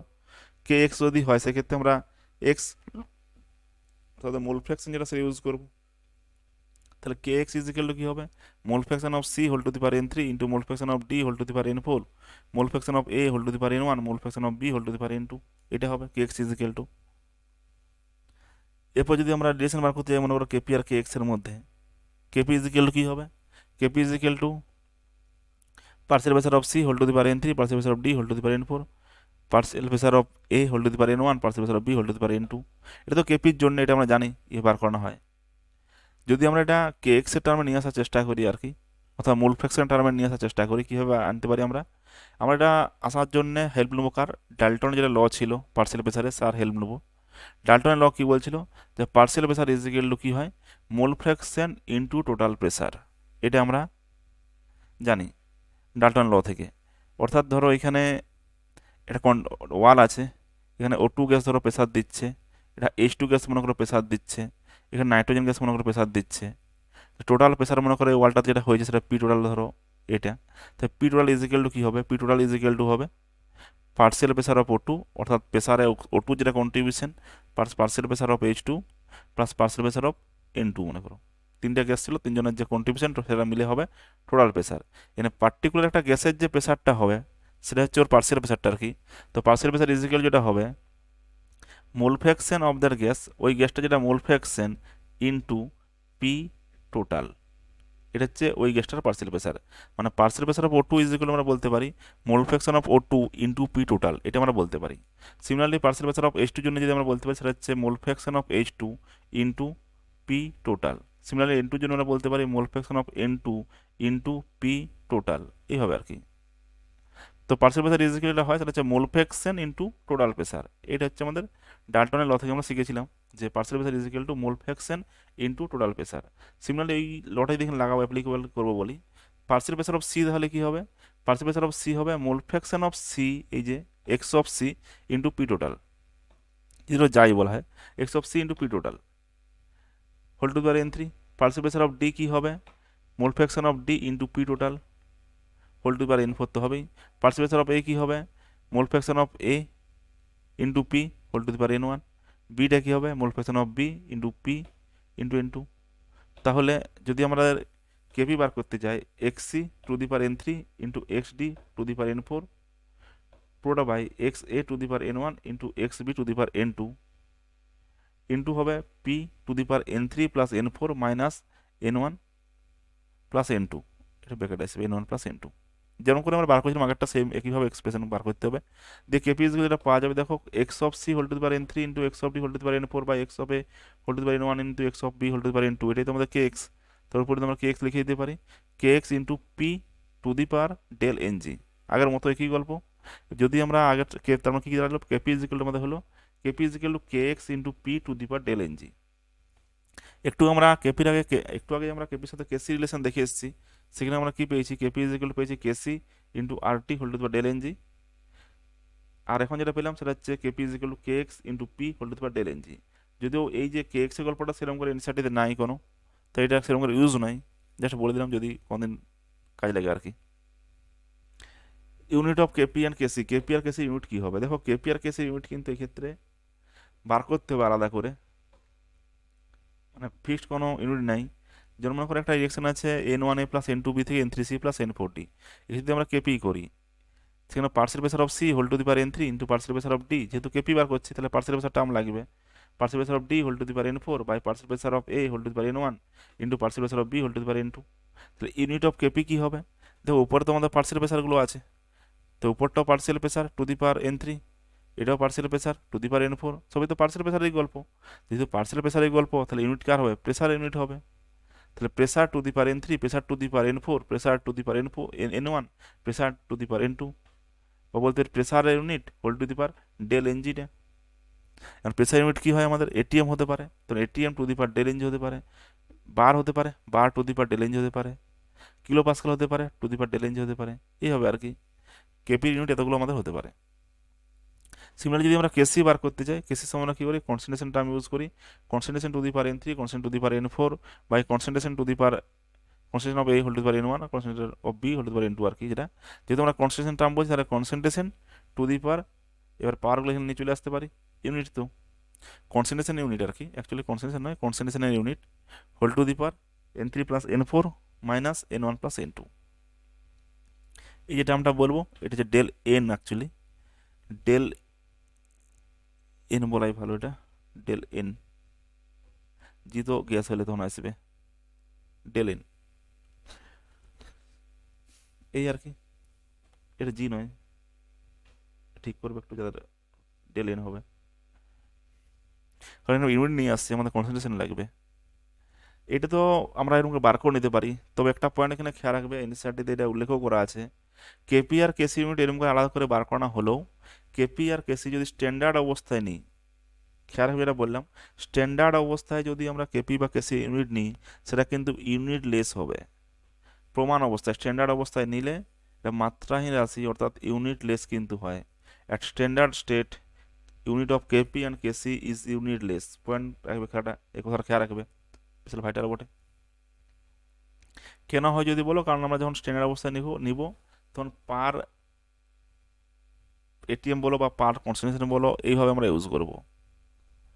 মনে করো কোনো গ্যাসের ক্ষেত্রে ধরো ধরো ডাটা পার্সেন্ট পেশা ধরো 4 বার আমাদের বেরিয়েছে কোনো কারণে, আমরা কী করবো পার বারে হিসাব করব, মানে 4 বার বাই 1 বার এরকম করে পারটা, তাহলে বারে বারে তখন এমনিতে কেটে যাবে আর কি, মানে পার টার্মে আমরা ওটাকে ডাটাগুলো বসাবো আর কি, তো তখন ওটা বারগুলো কেটে যাবে বা কনসেন্ট্রেশনগুলো কেটে যাবে। তো আপাতত আমাদের ভাবার কিছু নাই, এটা খেয়াল রাখবে যেটা স্ট্যান্ডার্ড অবস্থায় যদি ইউজ কোনো কারণে বলে দেয় স্ট্যান্ডার্ড অবস্থা ইউনিট কী হবে খেয়াল রাখবে তাহলে ইউনিট লেস হবে। আর স্ট্যান্ডার্ড যদি বলা না থাকে সেক্ষেত্রে তোমরা ইউজ করো কোনো অসুবিধা নেই। নেক্সট দেখা যাক characteristic of equilibrium constant, equilibrium কনস্ট্যান্টের ক্যারেক্টারিস্টিক। তোরা রিয়েকশন আছে equilibrium reaction A plus B তার থেকে হচ্ছে সি,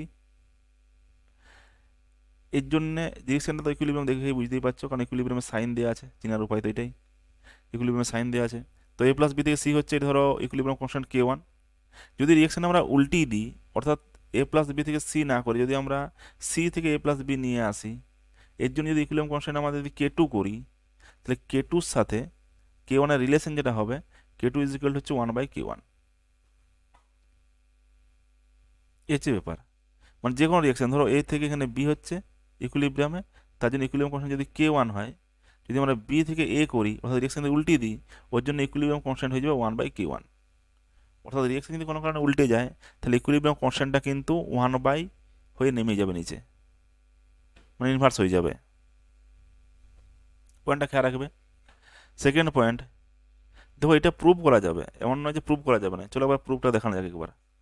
ধরো প্রথম রিয়েকশনের জন্য আছে যেটা আমাদের এ প্লাস বি থেকে Q1 হচ্ছে, দুটো প্রুফ একবার দেখাই। ধর প্রথম রিয়েকশনটা আছে K1, তাহলে K1 ইজ ইকুয়াল টু আমাদের কী হবে, K1 ইজ ইকুয়াল টু হবে concentration of C by concentration of A into concentration of B, এটা হবে। যদি আমরা K2 করি তাহলে এই যারা যারা যখন উল্টি যখন দিয়েছিলাম মানে সি থেকে যখন এ প্লাস বি হচ্ছে, এর জন্য তো ইকুইলিব্রিয়াম কনস্ট্যান্ট আমরা K2 বললাম। K2 ইজ ইকুয়াল টু কী হবে, concentration of A into concentration of B by concentration of C, এটা। তাহলে K2 আর K1 থেকে আমরা কী দেখতে পাচ্ছি, দেখো K2 যেটা ভ্যালু বেরিয়েছে আর K1 যেটা ভ্যালু আছে, এটা তো রিয়েকশনটা পুরো উল্টো না আছে। মানে K2 ইজ ইকুয়াল টু আমরা বলতে পারি 1/K1, তাহলে K2 is equal two 1/K1, এরকম আর কি।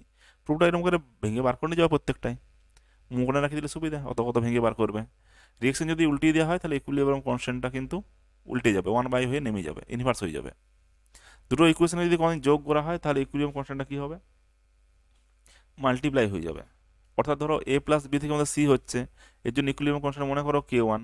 আর রিয়েকশন ধরো সি থেকে ডি হচ্ছে, মনে করো এর জন্য ইকুইলিব্রিয়াম কনস্ট্যান্ট আমাদের K2। যদি দুটো ইকুয়েশন আমরা অ্যাড করে দিই তাহলে কি হবে, ইকুইলিব্রিয়াম কনস্ট্যান্টটা কিন্তু মাল্টিপ্লাই হয়ে যাবে। ধরো এ প্লাস বি, তার থেকে যেটা সি হচ্ছে আর সি থেকে যেটা ডি হচ্ছে, এ প্লাস বি থেকে সি হচ্ছে ধরো K1 আছে, আর রিয়েকশন আমরা আর সি থেকে ডি হচ্ছে এটা K2 মনে করো। যদি দুটো ইকুয়েশন আমরা অ্যাড করি, অর্থাৎ এই দুটো ইকুয়েশন যোগ করে দিই, এ প্লাস বি থেকে ডি হবে আর কি। তখন ইকুইলিব্রিয়াম কনস্ট্যান্টটার কী হবে, ইকুইলিব্রিয়াম কনস্ট্যান্ট যদি আমাদের নতুন যে অ্যাড করার পর রিয়েকশনটা পেলাম, এর জন্য ইকুইলিব্রিয়াম কনস্ট্যান্ট যদি K3 হয়, এই K3 সাথে K1 আর K2 রিলেশন কী হবে, K3 ইজ ইকুয়াল হবে K1 ইন্টু K2। তো যদি আমরা বার করতে সেটাও বার করানো যাবে, কারণ K1 ইজ ইকুয়াল টু কী হবে, K1 is equal to concentration of C by concentration of A into concentration of B, আর K2 is equal to concentration of B, sorry K2 is concentration of D by concentration of C. K3 is equal to concentration of D by concentration of A into concentration of B, এটা। এবার দেখো K3 এর সাথে যেটা relation দাঁড়িয়েছে K1 আর K2 দিয়ে multiply করি তাহলে কিন্তু আমাদের K3 দেখো চলে আসবে। তাহলে K1 ইন্টু K2 করলে কি হবে, C by A into B, আর এখানে K2 is equal to concentration of D by concentration of C. Multiply করলে কিন্তু আমাদের এখানে K3 দেখো চলে আসবে। তো মানে এই ইকুয়েশনটা তোমরা আমার মুখস্থ রাখতে পারো, সবথেকে সুবিধা হবে। K3 is equal two K1 plus K2 নয়, K1 ইন্টু K2। যদি ইকুয়েশন কোনোদিন যোগ করা হয় তাহলে ইকুইলিব্রিয়াম যেটা কনস্ট্যান্ট হয় সেটা কিন্তু মাল্টিপ্লাই হয়ে যায়, মানে রিয়েকশনগুলো অ্যাড হবে কিন্তু ইকুইলিব্রিয়াম কনস্ট্যান্টগুলো কিন্তু মাল্টিপ্লাই হয়ে যাবে। সিমিলারলি উল্টোটা বলা যেতে পারে, ধরো এ প্লাস বি থেকে সি হচ্ছে আমাদের, এ প্লাস বি থেকে সি হয়, এটা যদি ইকুইলিব্রিয়াম কনস্ট্যান্ট আমাদের K1 বলি, আর একটা বি প্লাস ডি তার থেকে ধরো সি হয়েছে ইকুইলিব্রিয়াম কনস্ট্যান্ট যদি K2 বলি, দুটো ইকুয়েশন আমরা যদি সাবস্ট্রাক্ট করে দিই, বিয়োগ করে দিই, তাহলে কি হবে, নতুন যে আমরা ইকুয়েশনটা পাবো সেই নতুন ইকুয়েশন যদি ইকুইলিব্রিয়াম কনস্ট্যান্ট K3 হয়, সেই K3 ইজ ইকুয়াল হবে কিন্তু ওই K1/K2। এটাও এইভাবে প্রুফ দেখা যেতে পারে, সেটা নিজেরাও করে দেখতে পারো। মানে দুটো যদি আমরা অ্যাড করি সেক্ষেত্রে মাল্টিপ্লাই হবে, দুটো ইকুয়েশনকে বিয়োগ করলে সেক্ষেত্রে সেটা ডিভাইডেড হয়ে যাবে। আর আরেকটা কেস হয় যদি কোনো সামথিং যদি মাল্টিপ্লাই করি সেটা পাওয়ারে চলে যায়। মনে করো একটা 2a প্লাস 3b থেকে সি হচ্ছে, এখানে যদি ইকুইলিব্রিয়াম কনস্ট্যান্ট মনে করো K1, আর একটা 2 ইন্টু 2a প্লাস 3b তাতে 2c, এই জন্য K2 হচ্ছে equilibrium constant K2। 2a plus 3b তে ধরো সি হচ্ছে, এটা হচ্ছে K1। এই ইকুয়েশনে যদি আমরা 2 দিয়ে মাল্টিপ্লাই করে দিই, 2 ইন্টু 2a প্লাস 3b তাতে 2c আর কি, মানে পুরো ইকুয়েশনটাকে আমরা 2 দিয়ে মাল্টিপ্লাই করে দিচ্ছি, মানে রিয়েকশন সাইডেও 2 দিয়ে মাল্টিপ্লাই হয়ে যাবে আর প্রোডাক্ট সাইডেও 2 দিয়ে মাল্টিপ্লাই হয়ে যাবে। তো নতুন যে রিয়েকশনটা পেলাম সেখানে যদি ইকুইলিব্রিয়াম কনস্ট্যান্ট আমাদের K2 হয় আর K1 K2 মধ্যে তখন রিলেশন হয়ে যাবে কি, K2 ইজ ইকুয়াল হয়ে যাবে K1 টু দি পাওয়ার 2। অর্থাৎ সামথিং যদি মাল্টিপ্লাই আমরা করি সেটা পাওয়ার চলে যাবে আর কি, এটা খেয়াল রাখবে। সহজ ধারাবাহিক যেটা দাঁড়ালো আমাদের, সেটা 4টা পয়েন্ট খেয়াল রাখবে যে দুটো ইকুয়েশন যদি রিয়েকশন কোনোদিন উল্টো না হয়, রিয়েকশনটা যদি রিভার্স করে দেওয়া হয় তাহলে ইকুইলিব্রিয়াম কনস্ট্যান্টটা কী হবে, 1/, হয়ে ইকুইলিব্রিয়াম কনস্ট্যান্ট নেমে যাবে। দুটো ইকুয়েশন আমরা মাল্টিপ্লাই যদি করে দিই সেক্ষেত্রে ইকুইলিব্রিয়াম কনস্ট্যান্টগুলো কী হবে, মাল্টিপ্লাই, সরি দুটো ইকুয়েশন যদি আমরা যোগ করে দিই, যদি অ্যাড করে দিই তাহলে ইকুইলিব্রিয়াম কনস্ট্যান্টগুলো কী হবে, মাল্টিপ্লাই হয়ে যাবে। যদি দুটো ইকুয়েশন আমরা বিয়োগ করে দিই তাহলে ইকুইলিব্রিয়াম কনস্ট্যান্টগুলো কী হবে, ডিভাইডেড হয়ে যাবে। যদি দুটো ইকুয়েশনকে আমরা ধরো ইকুয়েশনটাকে কোনো কারণে আমরা কোনো কিছু দিয়ে মাল্টিপ্লাই করি আর কি, সামথিং কোনো একটা দিয়ে মাল্টিপ্লাই করি, 2 ইন্টু ইকুয়েশনটা ধরো ইকুইলিব্রিয়াম কনস্ট্যান্ট লিখলাম, সেক্ষেত্রে ইকুইলিব্রিয়াম কনস্ট্যান্টটা কী হবে, ওইটা পাওয়ারে চলে যাবে। ধরো n দিয়ে মাল্টিপ্লাই করি তাহলে ওই আগে যে ইকুইলিব্রিয়াম কনস্ট্যান্ট ছিল তার সেটা মাথায় পাওয়ারে চলে যাবে।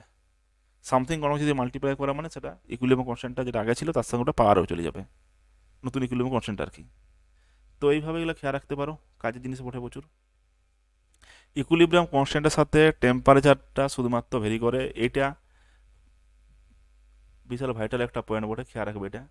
যেগুলো ইকুইলিব্রিয়াম কনস্ট্যান্ট হয় সেটা অনলি ডিপেন্ডস অন টেম্পারেচার, এটা দিয়ে প্রচুর কোশ্চেন পাবে, এটা খেয়াল রাখবে পয়েন্টটা। নাহলে এগুলোতে নিটে আর কোশ্চেন প্রচুর আটকায়। মানে তোমাকে টেম্পারেচার সেম রেখে দিয়ে ডাটা পাল্টিয়ে দিবে, দিয়ে জিজ্ঞাসা করবে যে ইকুইলিব্রিয়াম কনস্ট্যান্টটা কী হবে।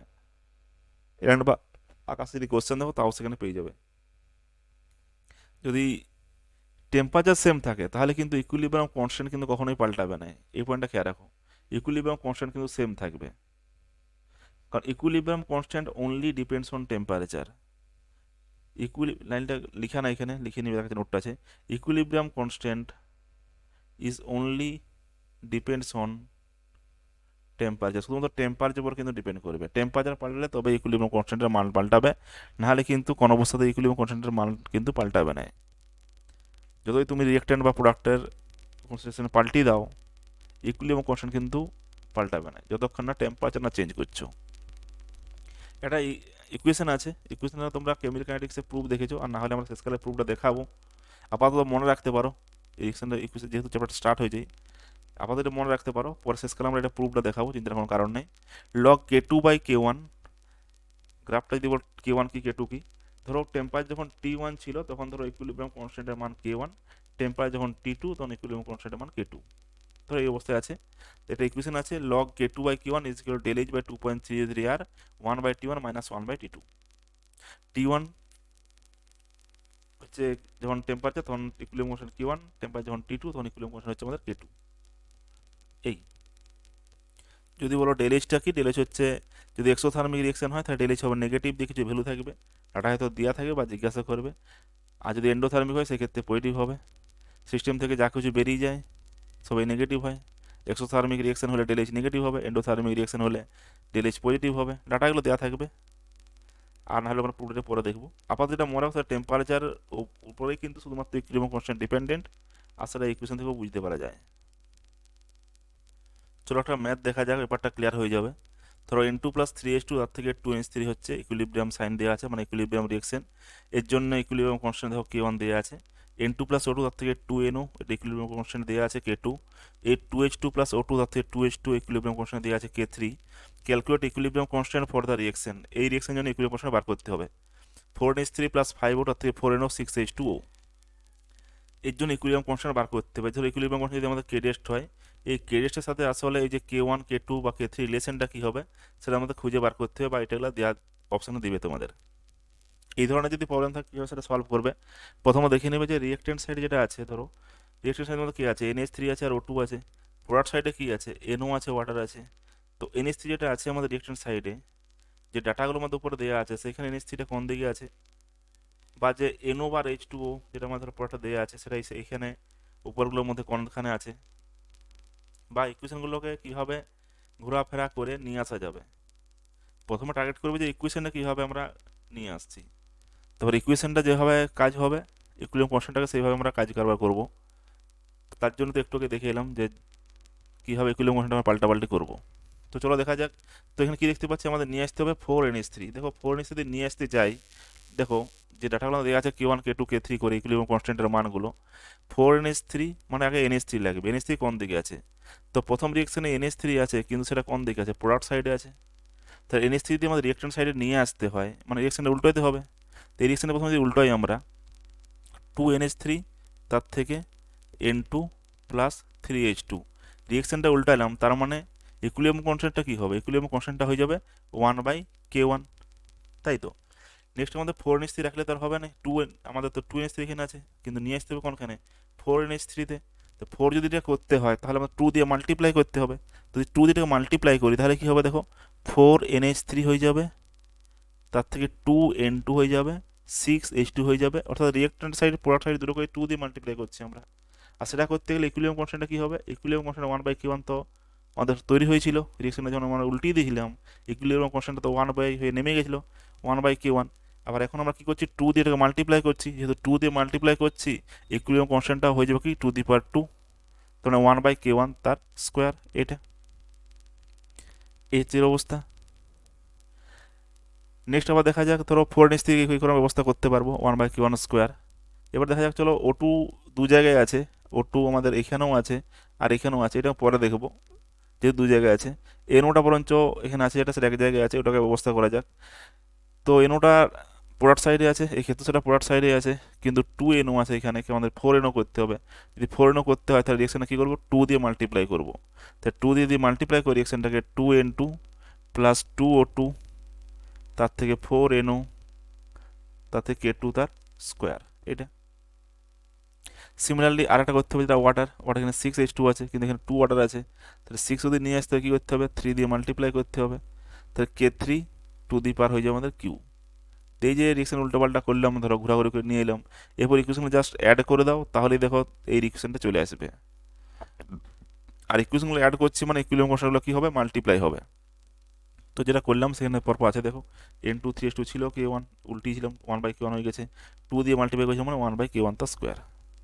4NH3 এটা 1/K1 স্কোয়ার, এটা একটা ইকুয়েশন হয়েছে মনে করো। N2 প্লাস O2 থেকে 2NO ছিল, এটা K2 ছিল, আমাদের 2 দিয়ে মাল্টিপ্লাই করতে ছিল, তাহলে K2 তার square. 2N2 plus 2O2 4NO K2 square. এটা 2H2O2 প্লাস 2H2, এটা হচ্ছে K3 ছিল, 3 দিয়ে মাল্টিপ্লাই করছি মানে K3 তার কিউ হয়ে যাবে, H2 plus 3O2 6H2 K3 to the power Q. এটা ধরো বেরোলো। বাই এডিং 1 2 অ্যান্ড 3, একটা 1 নম্বর ইকুয়েশন 2 নম্বর ইকুয়েশন 3 ইকুয়েশন যদি অ্যাড করি আমরা, তাহলে কিন্তু আমাদের যে ইকুয়েশনটা আমাদের চাইছিলাম সেই ইকুয়েশন আমাদের বেরিয়ে যাবে, যেটা হচ্ছে কে। আর ইকুইলিব্রিয়ামগুলো রিয়েকশনগুলো আমরা অ্যাড করলাম মানে যেগুলো ইকুইলিব্রিয়াম কনস্ট্যান্ট আছে ওদের, সেটা তো মাল্টিপ্লাই হয়ে যাবে, তার মানে K1/K1 square into K2 square into K3 Q, এইভাবে। তো এই করে ইকুয়েশনটা বার করানো যাবে আর কি। খেয়াল রাখবে টার্গেট কোনটা থাকবে, টার্গেট রাখবে যে কি তৈরি করতে হবে, রিয়েক্টেন্ট সাইডে কাকে নিয়ে আসতে হবে, প্রোডাক্ট সাইডে কাকে নিয়ে আসতে হবে, সেই অনুযায়ী রিয়েকশনগুলো ঘোরাঘোরা করবে আর কি। তারপর যোগ বিয়োগ গুণ ভাগ করে যেমন খুশি করো, ধরো পিঠো মারো, যেমন করে খুশি করে ইকুয়েশনটা নিয়ে এসো। ইকুয়েশন নিয়ে আসার পরে তোমরা দেখো যোগ বিয়োগ গুণ ভাগ কী করলে, সেই অনুযায়ী তোমরা K1 K2 K3গুলো মানে যেভাবে এটার দিকে কাজ হবে সেইভাবে ইকুইলিব্রিয়াম কনস্ট্যান্টগুলো পাল্টাবে। আমাদের এটা জানি যে ইকুয়েশন যদি উল্টে যায় তাহলে ইকুইলিব্রিয়াম কনস্ট্যান্টটা 1/, হয়ে নেমে যাবে। ইকুয়েশন যদি যোগ করি তাহলে ইকুইলিব্রিয়াম কনস্ট্যান্টগুলো মাল্টিপ্লাই হয়ে যাবে। ইকুয়েশনগুলো যদি বিয়োগ করি ইকুইলিব্রিয়াম কনস্ট্যান্টগুলো আমাদের ডিভাইডেড হয়ে যাবে। সামথিং কোনো দিকে যদি ইকুয়েশনকে মাল্টিপ্লাই করা মানে ইকুইলিব্রিয়াম কনস্ট্যান্টটা সেটা পাওয়ার চলে যাবে। এগুলো আমরা জেনে এসেছি একটু আগেই, তো সেগুলো কাজে লাগিয়ে বাকি ইকুয়েশনটা নিয়ে আসতে হবে, তাহলে আমাদের কাজ যুগে যাবে। চলো নেক্সট একটা টপিক দেখা যাক, degree of dissociation. Degree of dissociation কি? ডিগ্রি অফ ডিসোসিয়েশন হচ্ছে ফ্র্যাকশন অফ রিঅ্যাক্ট্যান্ট ডিসোসিয়েট, অর্থাৎ কতগুলা মলিকুল ডিসোসিয়েট করেছে। সোজা গল্প বলতে গেলে ধরো আমি 80টা মলিকুল নিয়েছি, 80টা মলিকুলের মধ্যে 20টা মলিকুল মনে করো ডিসোসিয়েট করেছে, তাই 20/80 হচ্ছে আমাদের ওই ডিগ্রি অফ ডিসোসিয়েশন, যেটাকে আমরা আলফা দিয়ে ডিনোট করি। ডিগ্রি অফ ডিসোসিয়েশনকে আমরা কী দিয়ে ডিনোট করি, আলফা দিয়ে ডিনোট করি। আলফা ইজ ইকুয়াল টু কি, আলফা ইজ ইকুয়াল হচ্ছে এক্ষেত্রে নাম্বার অফ মোল টেকেন, যতগুলা রিয়েক্টেন্ট আমরা ইনিশিয়াল নিয়েছিলাম, initial number of mole of reactant নিচে থাকবে, ওপর কি থাকবে, amount of moles of reactant dissociate, যতগুলা রিয়েক্টেন্ট ডিসোসিয়েট করেছে অর্থাৎ যতগুলো রিয়েক্টেন্ট ভেঙেছে এটা। তো এক্ষেত্রে যদি আমরা 80টা ইনিশিয়ালি নিই আর তার মধ্যে যদি 20টা ভেঙে যায়, ডিসোসিয়েট করে যায়, আলফা ইজিক্যাল হয়ে যাবে কি 20/80। আলফা ইজিক্যাল 20/80, এটা আলফা ইজিক্যাল 20/80। এই বা সোজা গল্প বলতে গেলে যদি আমরা এরকম করে ভেঙে লিখি, মনে করো যদি এরকম করে লিখতে, মনে করো যে 80 মোল নিয়েছি, 80 মোলের মধ্যে ভেঙেছে 20 মোল, 80 মোলে ডিসোসিয়েট করে 20, ডিসোসিয়েট করে 20 মোল, 1 মোলে কত ডিসোসিয়েট করবে, 1 মোলে ডিসোসিয়েট করে 20/80 মোল। এটা তোমাদের আলফাটা। তাহলে আলফার ব্যাপারটা কী দাঁড়ালো, আলফাটা হচ্ছে পার মোলে কত ভাঙে, সেটা হচ্ছে আমাদের আলফা, সেটা হচ্ছে আমাদের ডিগ্রি অফ ডিসোসিয়েশন। অর্থাৎ আলফাটা কিছুই নয়, পার মোলে কত ভাঙছে সেটা হচ্ছে আলফা। যদি আমরা 80 মোলে যদি ভাঙে 20, 1 মোলে কত ভাঙবে, 20/80, পার মোলে কত ভাঙে সেটা হচ্ছে আমাদের আলফা। অর্থাৎ আমরা বলতে পারি কি আলফা কি, ডিগ্রি অফ ডিসোসিয়েশন পার মোল, অর্থাৎ পার মোলে যত মোল ডিসোসিয়েট করে সেটা হচ্ছে আমাদের আলফা। এটা নেক্সট একটা ইকুয়েশন দেখা যাক, ইকুয়েশনের মধ্যে কীভাবে সেটাকে ইউজ করা যায় সেটা আমরা দেখবো আর কি। ধরো একটা ইকুয়েশন আছে এ থেকে 2b + 3c হচ্ছে, ইনিশিয়ালি যখন t = 0 ছিল তখন এটা মনে আমরা 2 নিচ্ছি, ধরো 2 মোল, তখন b বা c তো থাকেনি, তখন 0 ছিল, তো bও 0 cও হচ্ছে আমাদের 0। তো ইনিশিয়ালি এটা 2 ছিল, বিটা 0 আর সিটাও 0। একটা ইকুইলিব্রিয়াম মনে করো কী হবে, কিছুটা এ ভাঙবে, তো কতটা ভাঙবে, ইনিশিয়ালি তো 2 ছিল, 2 থেকে কিছুটা কমবে, তাই না মাইনাস দিচ্ছি, 2 মাইনাস ভেঙেছে কতটা এখান থেকে, তো ভাঙবে কতটা। আলফাটা আমরা কি জানি, আলফা একটু আগে বলছিলাম কি, আলফা হচ্ছে ডিগ্রি অফ ডিসোসিয়েশন পার মোল, অর্থাৎ পার মোলে কত ভাঙে, ডিগ্রি অফ ডিসোসিয়েশন পার মোল। তো 1 মোল যদি আমরা এ নিতাম, তা সেটা ভাঙলে আমরা 2 মোল বি পেতাম। তার মানে লিখতে পারি কি 1 মোল এ ডিসোসিয়েট করে আলফা পাওয়া যায়, কারণ আলফাটা কি ছিল, ডিগ্রি অফ ডিসোসিয়েশন পার মোল। তা যদি 1 মোল এ হতো, তাহলে ডিসোসিয়েট করতে কত আলফা মোল, নিয়েছি আমরা কত মোল, 2 মোল, তাহলে কত পাবো, 2 আলফা পাবো। এরকম ব্যাপারটা আর কি।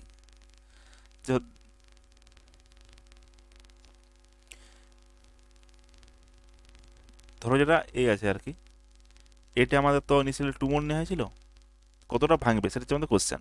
আলফা আমরা কি জানি, ডিগ্রি অফ ডিসোসিয়েশন পার মোল, অর্থাৎ 1 মোলে কত ভাঙে। তো যদি আমরা 1 মোল নিই তাহলে কত ভাঙবে, আলফা মোল ভাঙবে। তাহলে 1 মোল এ নিলে ভাঙতো কত আলফা, আমরা নিয়েছি কত মোল, 2 মোল নিয়েছি, তাহলে 2 মোলে কত ভাঙবে, 2 আলফা। আলফাটা আমাদের তো ডেফিনেশন বটে, পার মোলে কত ভাঙবে, 1 মোলে যেটা ভাঙে সেটা হচ্ছে আলফা, ডিগ্রি অফ ডিসোসিয়েশন পার মোল। তাহলে 1 মোল এতে ভাঙে কত, আলফা মোল, নিছি কত আমরা, 2 মোলে, 2 মোলে কত ভাঙবে, তাহলে 2 আলফা ভাঙবে। আমরা ইনিশিয়াল নিয়েছিলাম কত, 2 মোল, তাহলে এ পড়ে থাকবে কত, 2 মাইনাস 2 আলফা, কারণ আমরা ইনিশিয়াল নিয়েছিলাম 2 মোল, তার মধ্যে 2 আলফা ভেঙে গেছে, পড়ে কত আছে, তাহলে 2 আলফা পড়ে আছে। তাহলে একটা ইকুইলিব্রিয়ামে এইটা পড়ে থাকবে কত, এইটা পড়ে থাকবে 2 মাইনাস 2 আলফা। দেখো আমরা ইকুইলিব্রিয়াম পড়ছি, এটা কমপ্লিটলি তো ভাঙবে না, কারণ এটা কিছুক্ষণ পরেই কী হবে, আর ব্যাকওয়ার্ড দিয়ে আসার চান্স থাকবে। তাহলে এক্ষেত্রে পুরোপুরি 100% শেষ হয়ে যাবে এমনটা নয়, কিছুটা ভাঙবে আর কি, ভেঙে কিছুটা পড়েও থাকবে। তো 2 আলফা ভেঙেছে, আর পড়ে থাকবে কত, 2 মাইনাস 2 আলফা, কারণ ইনিশিয়ালি আমরা 2 মোল নিয়েছিলাম, তার মধ্যে 2 আলফা ভেঙেছে, পড়েছে কত, 2 মাইনাস 2 আলফা। এরপর যদি বলো বি কত তাহলে তৈরি হবে, দেখো বিতে আমরা মৌল কনসেপ্ট থেকে শিখে এসেছিলাম, যদি 1 মোল এখানে এ ভাঙতো, তার থেকে 2 মোল আমরা বি পেতাম, কারণ কোএফিসিয়েন্ট তো সে কথাই বলছে, 1 মোল এ ভাঙলে 2 মোল বি হয়।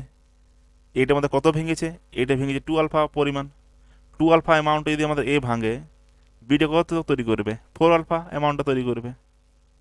এই যদি 1 মোল ভাঙে, বিটা 2 মোল তৈরি করে, তাহলে এই যদি 2 আলফা ভাঙে, বিটা 4 আলফা তৈরি করবে, এরকম।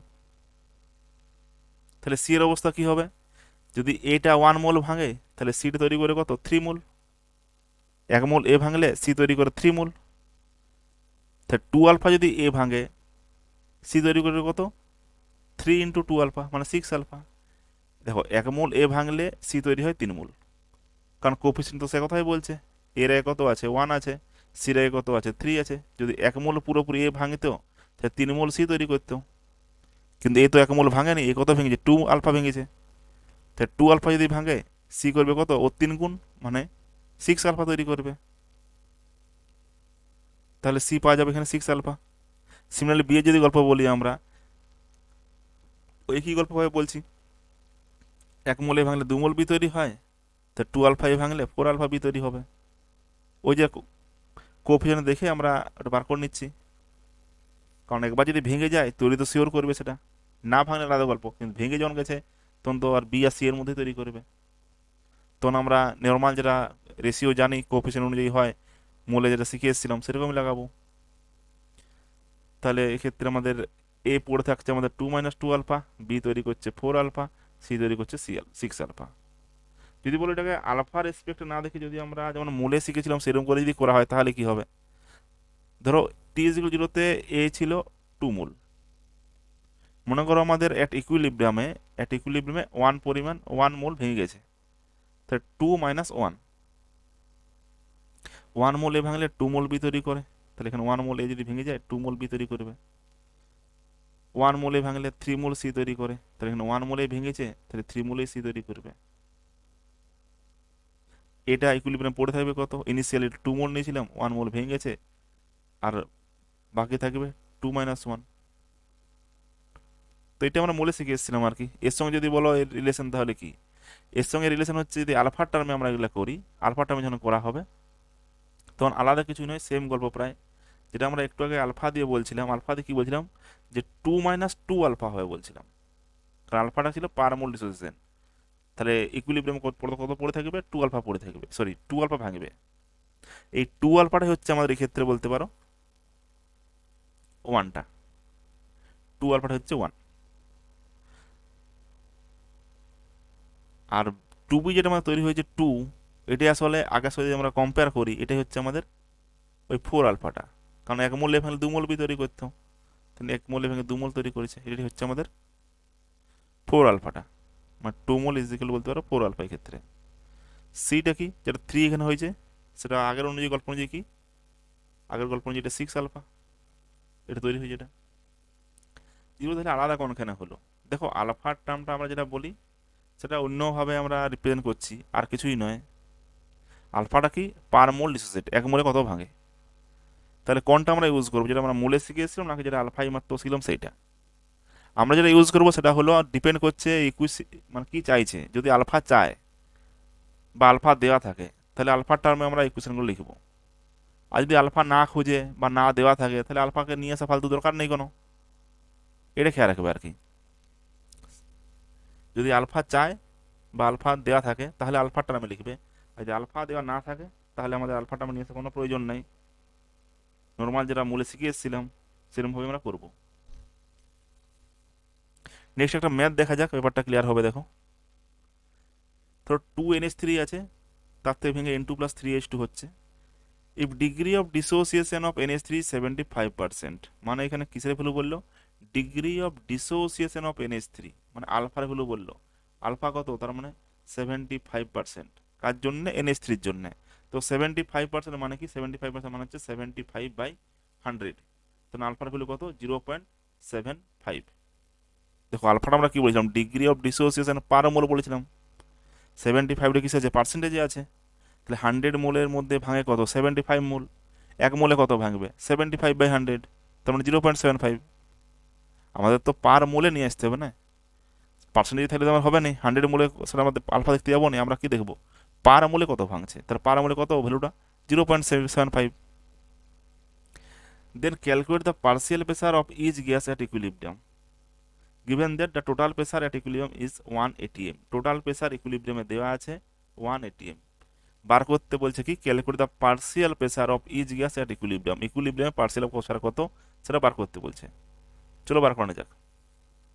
ইকুয়েশন আগে লেখা যাক, 2NH3 তার থেকে N2+3H2, এটা হচ্ছে আমাদের ইকুয়েশন। T=0 যদি বলি, তখন অ্যামোনিয়াটা কত ছিল, এফ ছিল, মোল ছিল। এবার ধরে নিচ্ছি, দেখো T=0-তে অ্যামোনিয়া ছিল মোল, N2 তখন কত, 0 মোল ছিল, আর H2 তখন 0 মোল, 0 আর 0। অ্যাট ইকুইলিব্রিয়ামে কি অবস্থা, অ্যাট ইকুইলিব্রিয়ামে NH3 কিছুটা ভেঙে গেছে। কতটা ভেঙেছে, দেখো এটা আমরা জানি আলফা হচ্ছে ডিগ্রি অফ ডিসোসিয়েশন পার মোল, অর্থাৎ এক মোলে ভাঙে আলফা। আমরা নিয়েছি কত, মোল, তাহলে ভাঙবে কত, আলফা। মোল নিয়েছিলাম, যদি আলফা ভেঙে যায় পড়ে থাকবে কত, -আলফা। এই তো আমাদের গল্প ছিল। আলফাটা কি ছিল, পার মোল ডিসোসিয়েশন, এক মোলে ভাঙে আলফা। আমার মোল নিয়েছি, মোলে কত ভাঙবে, আলফা ভাঙবে, তাহলে পড়ে থাকবে কত, আলফা। একটু যেটা শিখলাম সেরকম। সিমিলারলি যদি N2 যদি গল্প বলা হয়, কেমন করে বলবো, 2 মোল যদি NH3 হয়, তাহলে 1 মোল N2 তৈরি করে। 2 মোল অ্যামোনিয়া ভাঙলে, 2 মোল NH3 ভাঙলে 1 মোল N2 তৈরি করে। ইকুয়েশন তো সে কথাই বলছে। অ্যামোনিয়াটা কত ভেঙেছে, NH3 ভেঙেছে আলফা পরিমাণ, তাহলে আলফা যদি ভাঙে কত তৈরি করবে, আলফা/2 তৈরি করবে। 2 মোল ভাঙলে 1 মোল তৈরি করে, আর আলফা ভাঙলে আলফা/2 মোল তৈরি করবে। সিমিলারলি যদি হাইড্রোজেনের গল্প দেখি আমরা, 2 মোল অ্যামোনিয়া থেকে আমরা 3 মোল H2 পাই। মোল তো সে কথাই বলছে, কোএফিসিয়েন্ট তো সে কথাই বলছে, তো 2 মোল অ্যামোনিয়া থেকে আমরা 3 মোল H2 পাই। অ্যামোনিয়ার কত ভেঙেছে, আলফা ভেঙেছে, তাহলে কত H2 পাবো, 2 মোল অ্যামোনিয়া থেকে, 2 মোল অ্যামোনিয়া থেকে, দেখো এখানে করাও আছে এটা, 2 মোল অ্যামোনিয়া থেকে 3 মোল H2 পাই। তাহলে 1 মোল অ্যামোনিয়া থেকে 3/2 মোল H2 পাবো। আর আলফা ভেঙেছে, আলফা থেকে কত পাবো, 3 আলফা/2 মোল পাবো H2। অর্থাৎ H2টা কত হবে, 3a আলফা বাই 2। তাহলে এই হচ্ছে আমাদের ইকুইলিব্রিয়াম অবস্থা আর কি।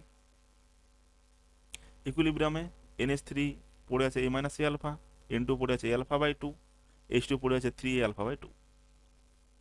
এই কেস। তাহলে এখন আমাদের বার করতে বলছে কি, বার করতে বলছে দেখো partial pressure, partial pressure of each gas. এখন পার্সিয়াল প্রেসার যদি বার করতে হয় আমরা কি জানি, partial pressure is equal to কি হয়, partial pressure is equal to হয় mole fraction into total pressure. সে ডাল্টনসের ল একটু আগে যেটা বলছিলাম আর কি, partial pressure is equal to কি, mole fraction into total pressure. তাহলে মোল ফ্র্যাকশন লাগবে আর টোটাল প্রেসার লাগবে। আমাদের বার করতে বলেছে partial pressure of each gas, প্রত্যেকটা গ্যাসের পার্সিয়াল প্রেসার ইকুইলিব্রিয়ামে কিন্তু। তাহলে আমাদের কি করতে হবে, ইকুইলিব্রিয়ামে কত মোল ফ্র্যাকশন ইনটু টোটাল প্রেসার কত। আর মোল ফ্র্যাকশন বার করতে গেলে কি লাগে আমাদের, মোল ফ্র্যাকশন বার করতে লাগে মোল নাম্বার ওর mole by total mole. Mole fraction আমরা শিখে এসেছি মোল কনসেপ্টে, ওর number of mole by total mole. এটা ওই যে মোল ফ্র্যাকশন শিখলাম x A is equal to কি n A by n A plus n B, এটা তোমরা মোল কনসেপ্টে শিখে এসেছি। X A is equal to n A by n A plus n B. Similarly আমাদের এরকম করে মোল ফ্র্যাকশনগুলো বার করতে হবে। যে গ্যাসগুলোর পার্সিয়াল প্রেসার বার করব সেই গ্যাসগুলোর মোল ফ্র্যাকশন বার করতে হবে ইনটু টোটাল প্রেসার দিয়ে মাল্টিপ্লাই করতে হবে। তাহলে টোটাল মোল ফ্র্যাকশন বার করতে গেলে কী লাগবে, টোটাল মোল লাগবে। চলো দেখা যাক। ধরো আমাদের পার্সিয়াল প্রেসার অফ NH3 বার করছি, পার্সিয়াল প্রেসার অফ NH3 কী হবে, mole fraction of NH3 into total pressure. তো মোল ফ্র্যাকশন অফ NH3 কী হবে, মোল নাম্বার অফ NH3, NH3 কত মোল আছে by total number of moles, total কত মোল আছে ইনটু পি টোটাল। এখন NH3 কত মোল আছে, দেখো NH3টা ইকুইলিব্রিয়ামে কত মোল আছে, NH3 ইকুইলিব্রিয়াম আছে a মাইনাস এ আলফা, এই দেখো দেওয়া আছে a মাইনাস এ আলফা। যেহেতু এটা a মাইনাস এ আলফা আছে তো উপর আমরা a মাইনাস এ আলফা লিখে দেবো, এটা লিখা যাক a minus A alpha by নিচে কি হবে total number of moles. Total কত মোল আছে, টোটাল মোল হচ্ছে ইকুইলিব্রিয়ামে টোটাল নাম্বার অফ মোল লাগবে। এখন ইকুইলিব্রিয়াম মোল কত আছে দেখো, ইকুইলিব্রিয়ামে কিন্তু সবাই আছে, NH3ও আছে, N2ও আছে আর H2ও আছে। তাহলে যদি NH3ও থাকে, N2 আর H2ও থাকে, টোটাল তাহলে কত মোল হবে, NH3 আছে আমাদের টোটাল নাম্বার অফ মোল এই যে a মাইনাস এ আলফা, এটা আছে NH3, N2 কত এ আলফা বাই 2, H2 কত 3a alpha by 2। Total mole তাহলে কত হবে, সব কটা যোগ করে দিতে হবে। তা টোটাল মোল তো এখানে বার করানো হয়েছে, সব কটা কী করছি আমরা যোগ করে দিচ্ছি। NH3 আছে a minus A alpha, N2 আছে a আলফা বাই 2, H2 আছে 3a আলফা বাই 2। এটা যদি কাটাটা করে আমরা যদি পাবো a plus A alpha, a common নিলে কী পাবো 1 প্লাস আলফা। তাহলে total number of mole at equilibrium হচ্ছে আমাদের a ইন্টু 1 প্লাস আলফা। আমরা বার করতেছিলাম কি mole fraction of NH3, mole number of NH3 তো ইকুইলিব্রিয়াম জানি আমরা a minus A alpha. Total মোলটা কত একটু আগে পেলাম a প্লাস এ আলফা, এটা টোটাল প্রেসার কত পি টোটাল, এটা এ যদি কমন নিই 1 মাইনাস আলফা, সেটাই করা হয়েছে দেখো, এ কমন নিলে 1 মাইনাস আলফা আর নিচে এ কমন নিলে 1 প্লাস আলফা, এ কেটে গেল 1 minus alpha by 1 plus alpha. Alpha ভ্যালুটা কত দেখো, আলফা আমাদের একটু আগে দেখলাম 75%, মানে 75/100। যদি আমরা কেটে নিই 25 3 4 3/4, তাহলে আলফার ভ্যালু কত আমাদের 3/4। তো আলফা যদি 3/4 হয় তাহলে 1 মাইনাস আলফার ভ্যালু বসাচ্ছি 3/4, নিচে 1 plus alpha 1 plus 3/4 into P total দেখো আমার দেওয়া ছিল 1 ATM। Total pressure at equilibrium দেখো লেখা আছে কোশ্চেনটাতে, টোটাল প্রেসার অ্যাট ইকুইলিব্রিয়াম হচ্ছে 1 ATM। তো 1 ATM বসিয়ে দিচ্ছি, 1 ATM বসালাম, ভ্যালুটা পেয়ে গেল 1/7। এটা হচ্ছে partial pressure of NH3। Similarly যদি আমরা N2-র জন্য করি কী হবে, N2-র মোল নাম্বার কত বা টোটাল মোল নাম্বার কত into P total, mole fraction of N2 into P total. Mole fraction of N2 বলতে এর মোল নাম্বার সেটা কত ছিল a আলফা বাই 2 ছিল, N2-র মোল নাম্বার কত ছিল a আলফা বাই 2 ছিল ইকুইলিব্রিয়ামে। টোটাল মোলটা কত ছিল এইমাত্র একটু এবার করলাম a ইন্টু 1 প্লাস আলফা। তাহলে আমাদের ভ্যালু পুট করে দিচ্ছি ইন্টু পি টোটাল বসাচ্ছি 1। যেটা পাচ্ছিল অ্যান্সার। এই আর কি। একটা রিয়েকশন দেওয়া আছে, দেখো এখানে থোড়ি ম্যাথটা কীভাবে শেষ হবে আর কি, প্রত্যেকটাকে সেরকম করে বার করানো যাবে। আমরা এখানে N2টা বার করেছি আর NH3 বার করেছি, H2টা কীভাবে বার করানো যাবে বার করে দেখবে ওটা। রিয়েকশন উইথ ডেলএনজি, একটা কেস দেখা যাক চলো। একটা রিয়েকশন আছে, মনে করো 2HI থেকে H2+I2 হচ্ছে। টি যখন 0 ছিল তখন ধরো এইচআইটা আমরা ইনিশিয়ালি এ মোল নিয়েছি, কত এ মোল নিয়েছি। H2 কত তখন 0 আর 0, ইনিশিয়ালি তো H2 আর I2 থাকেনি, তাহলে 0 আর 0 ছিল ওগুলা। ইকুইলিব্রিয়ামে কি হয়েছে, ইকুইলিব্রিয়াম কিছুটা এইচআই ভেঙেছে, কতটা ভাঙবে, আলফাটা ছিল ডিগ্রি অফ ডিসোসিয়েশন পার মোল, 1 মোলে যেটা ভাঙে সেটা হচ্ছে আমাদের আলফা। নিচি কত মোল আমরা এ মোল, তাহলে কত ভাঙবে এ আলফা ভাঙবে, তাহলে পড়ে থাকবে কত এ মাইনাস এ আলফা। তখন তো আমরা এটাই করছি, তৈরি হবে কত, তখন 2 মোল যদি এইচআই ভাঙে 1 মোল H2 তৈরি হয়। এ আলফা আমাদের এইচআই ভেঙেছে, কত তৈরি করবে এ আলফা বাই 2 তৈরি করবে, কারণ 2 মোল ভাঙলে 1 মোল তৈরি হয়, তাহলে এ আলফা ভাঙলে এ আলফা বাই 2 মোল তৈরি করবে। সিমিলারলি I2 যদি গল্প বলা হয়, 2 মোল এইচআই ভাঙলে 1 মোল I2 করে, তাহলে এ আলফা যদি এইচআই ভাঙে এ আলফা বাই 2 I2 তৈরি করবে। আর কনসেন্ট্রেশনটা কি হবে, কনসেন্ট্রেশন হয়ে যাবে A minus A alpha by V. দেখো আমাদের তো যেগুলো কেসি বলো বা কেপি বলো যে বার করবো, যদি কেসি বার করতে যাই আমরা তো কনসেন্ট্রেশনে বসাবো, concentration of H2 into concentration of I2 by concentration of HI, এগুলো বসাবো। তোমাদের কনসেন্ট্রেশন লাগবে, মোলে তোমাদের কাজ হবে না। তাহলে কনসেন্ট্রেশন বার করতে গেলে আমাদের নাম্বার অফ মোলটাকে ভলিউম দিয়ে বাই করতে হবে, সেই জন্য আমরা কি করছি ভলিউম দিয়ে বাই করছি। তো ধরো ভলিউমটা ভি আছে, টোটাল টোটাল ভলিউম মনে করো ভি, তাহলে A minus A alpha by V. দেখো একই কন্টেনারে করা হচ্ছে, তাহলে ভলিউম তো সবাই ফিক্সড থাকবে, একটা কন্টেনারের মধ্যেই ধরো এই রিয়েকশনটা ঘটছে, তাহলে ভলিউমটা ফিক্সড ভি। তাহলে A minus A alpha by V এর concentration, H2 concentration A alpha by 2 পুরো বাই ভি। আবার I2 কনসেন্ট্রেশন কত এ আলফা বাই 2, সেটা আবার বাই ভি, এইভাবে আর কি। তাহলে কেসি এখন কি হবে, কেসি ইজ ইকুয়াল আমরা জানি concentration of H2 into I2 by HI তার স্কোয়ার, কোএফিসিয়েন্ট তো পাওয়া যাবেই। তাহলে H2 এর কনসেন্ট্রেশন কত A minus A alpha by V,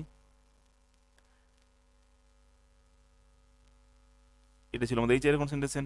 H2 A alpha by 2 V, A alpha by 2 V value put করে দেওয়া হয়েছে, আর কিছুই নয়। ভ্যালু পুট করে এটা পাওয়া যাবে, দেখো কেসির একটা ইকুয়েশন পাওয়া যাবে। তোমাদের আসলে এক্সপ্রেশনগুলো বার করতে বলে মাঝে মধ্যে, যে এক্সপ্রেশনগুলো কী হবে, কেসি ইজ ইকুয়াল টু কী হবে বা কেপি ইজ ইকুয়াল টু কী হবে। কেসির ক্ষেত্রে একটা কথা খেয়াল রাখবে, যদি নাম্বার অফ মোলে দেওয়া থাকে মনে করে কিন্তু ভলিউমটাতে বাইটা করবে, কারণ ভলিউম দিয়ে বাই দিয়ে না করো তাহলে তোমার কনসেন্ট্রেশন টার্মটাই এলো নাই। নাম্বার অফ মোলে রেখে কিন্তু কেসি বার করানো যাবে না, আমাদের ভলিউম দিয়ে বাইটা মনে করে করবে, হয় ভ্যালু ভলিউম দেওয়া থাকবে বা ভি ধরে নিয়ে যেমন চাইবে সেরকম আর কি, ভিটে দেওয়া বাইটা করতে হবে, না হলে কেসি বেরোবে না, কারণ তাতে করে কনসেন্ট্রেশন নিয়ে তো না হলে আসবে না। নাম্বার অফ মোল দিয়ে তো আমরা কেসি বার করতে পারবো না, আমরা কনসেন্ট্রেশন টার্মে নিয়ে আসার পর কেসি বার করতে পারি। কনসেন্ট্রেশন নিয়ে আসতে গেলে কী করতে হবে, নাম্বার অফ মোলকে ভলিউম দিয়ে বাই করতে হবে, কারণ মোলারিটি যে কনসেন্ট্রেশন মনে করো টার্ম, সেটা কী বলা ছিল পার লিটারে কত মোল আছে, সেটাই তো মোলারিটি, সেরকম গল্প, তখন ভলিউম দিয়ে বাই করতে হচ্ছিল, এক্ষেত্রে ভলিউম দিয়ে বাই করতে হবে। এই কিছু যদি আমাদের কেসি বার করতে বলতে মনে করো, আমরা কেপি দিয়ে একবার বার করে নিই, তাহলে কেসি বার করানো ইজি, বা কেসি বার করলে কেপি বার করানো ইজি। কী করে বার করবো, কেপির সঙ্গে কেসি রিলেশন আমরা জানি, কেপি ইজ ইকুয়াল টু কী হবে KC into RT whole to the power del NG, এটা তো আগের কাছে শিখে এসেছি। তাহলে কেপি ইজ ইকুয়াল যদি KC into RT whole to the del NG হয়, কেসি তো এখানে বসিয়ে দেবো, RT তো আছে, ডেল এনজি কত হবে, দেখো আমাদের রিয়েকশনটা কী ছিল 2HI থেকে H2+I2, ডেল এনজি ক্ষেত্রে কত হবে, নাম্বার অফ গেসিয়াস মোলসে যে প্রোডাক্ট সাইডে আছে মাইনাস রিয়েকশন সাইডে যেটা গেসিয়াস মোল আছে, প্রোডাক্ট সাইডে কত মোল আছে 1 মোল H2, 1 মোল I2 নিলে 2 মোল আছে, রিয়েকশন সাইডে কত আছে 2 মোল আছে, তাহলে 2 মাইনাস 2 ইজ কত হবে 0 হবে, তাহলে ডেল এনজি ভ্যালু কত হবে 0 হবে। তাহলে RT whole to the power 0, আর সামথিং টু দি পাওয়ার 0 মানে আমরা জানি 1 হয়, তাহলে RT টু দি পাওয়ার 0 মানে 1, তো আমরা কেপি ইজ ইকুয়াল ক্ষেত্রে কি কেসি, তাহলে এই রিয়েকশনে কিন্তু কেপি ইজ ইকুয়াল আমাদের কেসি হয়ে গেল। যদি কেপি জানা থাকে বা কেসি ডাটা দেওয়া থাকে সেটাই হয়ে যাবে আমাদের কেসির ডাটা। ধরো একটা আটটা দেখা যাক, 1 mole H2, 2 mole I2 and 3 mole HI are taken in 1 liter flask. If Kc for the reaction 2HI থেকে H2 plus I2 is 1/50, equilibrium কনস্ট্যান্টের ভ্যালুটা দেওয়া আছে, এটা কেসির ভ্যালু মনে করো। Calculate the equilibrium concentration of each species at equilibrium, ইকুইলিব্রিয়াম কনসেন্ট্রেশনগুলো প্রত্যেকটা ফেজের বার করতে হবে। তো সেটা কেসি ভ্যালু বসালে আমরা বুঝতে পেরে যাবো, কেসি যেহেতু দেওয়া আছে আমাদের concentration of product by concentration of reactant লাগবে, দিলেই আমাদের কেসি, কেসি তো দেওয়া আছে, কনসেন্ট্রেশনগুলো বার করে নিয়ে যাবে। কিন্তু এবার যেটা হচ্ছে আমাদের কনসেন্ট্রেশনগুলো বার করতে হবে। দেখো যেটা আমাদের রিয়াকশন দেওয়া আছে 2HI থেকে H2+I2 হচ্ছে, তো এই রিয়াকশন দেখো এটা 2HI থেকে H2+I2 হচ্ছে। এই রিয়াকশনে দেখো ইকুইলিব্রিয়াম পৌঁছানোর আগে T=0 1 মোল H2 নেওয়া হয়েছিল, 2 মোল I2 নেওয়া হয়েছিল, 3 মোল HI নেওয়া হয়েছিল, are taken in 1 litre flux, এটা 1 লিটার হিসেবে টেকেন ইন 1 লিটার ফ্লাক্স। একটা 1 লিটারের ফ্লাস্কের মধ্যে 1 মোল H2, 2 মোল I2, 3 মোল HI নেওয়া হয়েছিল। দেখো রিয়াকশনটাতে আমাদের HI হচ্ছে রিয়েক্টেন্ট, H2 আর I2 হচ্ছে প্রোডাক্ট। আমাদের জেনারেলি কি দেখি যে রিয়েক্টেন্ট নেওয়া হয় তার থেকে আমরা প্রোডাক্ট পাই, কিন্তু এক্ষেত্রে করেছে কি ওই ফ্লাস্কের মধ্যেই রিয়েক্টেন্ট প্রোডাক্ট সব একসাথে মিশিয়ে দেওয়া হয়েছে, মানে সবই নিয়ে নেওয়া হয়েছে, রিয়েক্টেন্টও নেওয়া হয়েছে, প্রোডাক্টও নেওয়া হয়েছে। রিয়েক্টেন্ট থেকে আলাদা করে প্রোডাক্ট হবে সে গল্প দেয়নি, প্রথমে বলছি ইনিশিয়ালি রিয়েক্টেন্টও আছে প্রোডাক্টও আছে, কারণ এখানে দেখো H2ও নেওয়া হয়েছে, I2ও নেওয়া হয়েছে, আবার HIও নেওয়া হয়েছে।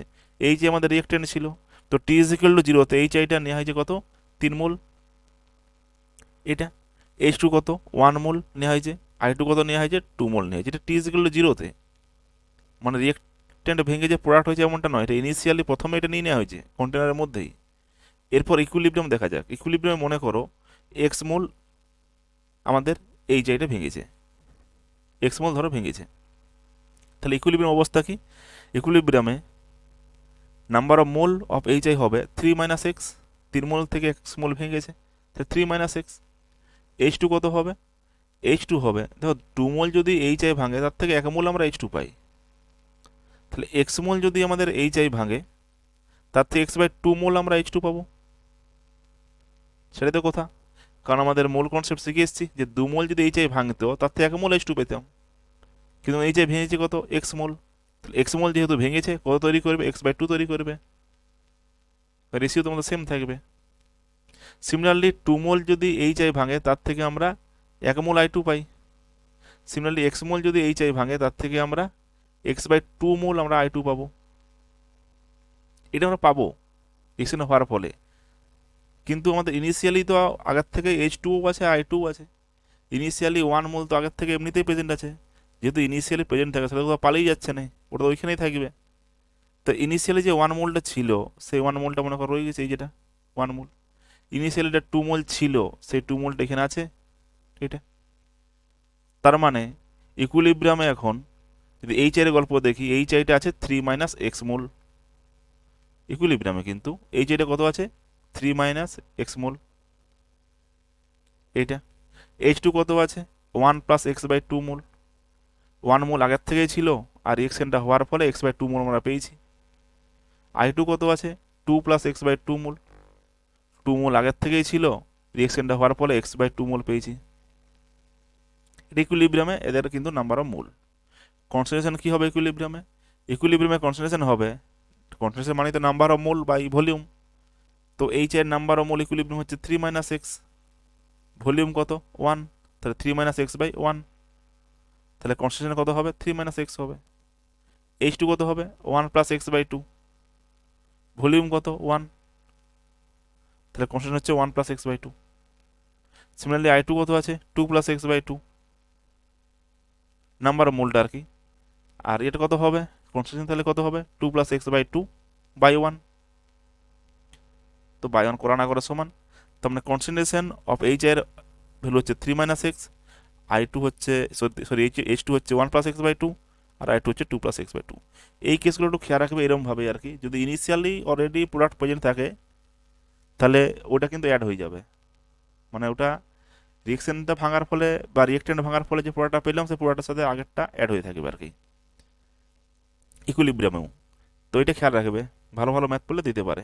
কেসি ইজিক্যাল নরমালি আমরা কি জানি প্রোডাক্টের কনসেন্ট্রেশন বা রিয়েক্টেন্টের কনসেন্ট্রেশন, প্রোডাক্ট এখানে H2I2 আর 2HI ছিল যেহেতু HI তার স্কোয়ারে যাবে কেসি। তো H2 কনসেন্ট্রেশন দেখো দেওয়া আছে 1 + x/2, ভ্যালু বসিয়ে দিলাম। I2 কনসেন্ট্রেশন দেওয়া আছে 2 + x/2, H এর কনসেন্ট্রেশন দেওয়া আছে 3 - x তার স্কোয়ার। এই করে করে এক্স এর ভ্যালু তোমরা ক্যালকুলেটটা করে নিতে পারবে, বাকি তো ক্যালকুলেশন তোমরা জানোই, এরকম করে বার করানো যাবে আর কি। তো এক্স আমাদের বেরিয়ে গেল, কিন্তু আমরা বার করতে বলছি কি কনসেন্ট্রেশন অফ ইচ স্পেসিস, তা কনসেন্ট্রেশন অফ এইচ আই কত হবে? দেখো কনসেন্ট্রেশন অফ এইচ আই হচ্ছে আমাদের 3 - x, হ্যাঁ কি না? কনসেন্ট্রেশন অফ এইচ আই কত আছে? 3 - x, এটা বার করতে হবে। এটা যদি concentration of H I 3 - x বার করতে হয়, এক্স এর ভ্যালু একটু আগে বার করলাম, তো 3 - x বসিয়ে দাও, 3 - 0.7 বসিয়ে দাও, 2.3 পেলাম। এইচ টু কত হবে? 1 + x/2, তো 1 + 0.7/2, 1.35। আই টু কত পেলাম? 2 + 0.7/2, মানে 2.35, 2.35, এই হবে আর কি। তো এইভাবে আমরা কনস্ট্যান্টগুলো বার করতে পারি। রিয়েকশনটা যেটা দেখালাম আর কি, কোশ্চেন এমনিতে ইম্পর্টেন্ট যেই মিনারের জন্য কোশ্চেনটা, কারণ নিটেও পড়তে পারে, না পড়ার কারণ নাই। তবে এইটা খেয়াল রাখবে আর কি, ইনিশিয়ালি যদি থাকে তো কিন্তু অ্যাড হয়ে থাকবে আর কি। এইভাবে সেটা ম্যাথটা করা হয়। যে টাইপগুলো এখানে মেসে করা হচ্ছে সেগুলো ভাইটাল, ওটা খেয়াল রাখবে, তাহলেই কাজ হবে। বাকি তারা অনেক রকম পাবে, কিন্তু টাইপগুলো এইগুলোই থাকবে ধর প্রায়। এক ইকুইলিব্রিয়াম কনস্ট্যান্ট, এক equilibrium constant of the reaction, equilibrium constant of the reaction, আচ্ছা, the equilibrium constant of the reaction A2 + B2 থেকে 2AB ইজ 50। ইকুইলিব্রিয়াম কনস্ট্যান্টের ভ্যালু দেওয়া আছে 50। If 1 litre flask containing, 1 litre কিন্তু ফ্লাস্কেই নেওয়া হয়েছে, তাহলে ভলিউমটা 1 প্রত্যেকবার 1 দিয়েই বাই হবে। ফ্লাস্ক কন্টেনিং, না দাঁড়াও ম্যাথটা আলাদা আছে। If 1 litre flask containing 1 mole A2 is connected to A 2 litre flask containing 2 mole B2। ব্যাপারটা কি বলতে চাইছে, একটা 1 লিটারের ফ্লাস্ক আছে, 1 মোল A2 আছে, 1 মোল A2 আছে, এটা হচ্ছে 1 লিটার, এটা কানেক্ট করা আছে কার সাথে? এটা 2 লিটারের ফ্লাস্কে, যেটা হচ্ছে 2 মোল আমাদের কি আছে? B2 আছে। তাহলে 1 মোল A2 আর 2 মোল B2 কানেক্ট করে দেওয়া হয়েছে। A2 থেকে যে গ্যাসটা বেরোবে ধরো, আর B2 যেটা আছে, এই দুটো গ্যাস একসঙ্গে জুড়বে দিয়ে AB তৈরি করবে গ্যাসটা। তো A2 যেটা রিয়েক্টেন্ট আছে, B2 যেটা রিয়েক্টেন্ট আছে, এদের যদি মুখটা এরকম করে জয়েন করে দেওয়া হয়, তা টোটাল ভলিউম যেটা হবে সে দুজনকার মিলে তো হবে, কারণ গ্যাস বটে, গ্যাস তো টোটাল যে জায়গাটা পাবে পুরোটাই অকুপাই করবে। তার মানে যে গ্যাসটা থাকবে সেটা কিন্তু টোটাল ভলিউম হয়ে যাবে কত? এই এই যেটা A2 আছে সেই কন্টেনারের ভলিউম, প্লাস যেটা B2 আছে সেই কন্টেনারের ভলিউম, তবে এবার টোটাল ভলিউমটা আমাদের হবে। তা টোটাল ভলিউম ইজ ইকুয়াল হয়ে যাবে কি? 1 + 2 is equal two 3। Total volume হবে 3 litre. 1 litre + 2 litre is equal 3 litre. চলো দেখা যাবে ম্যাথটা।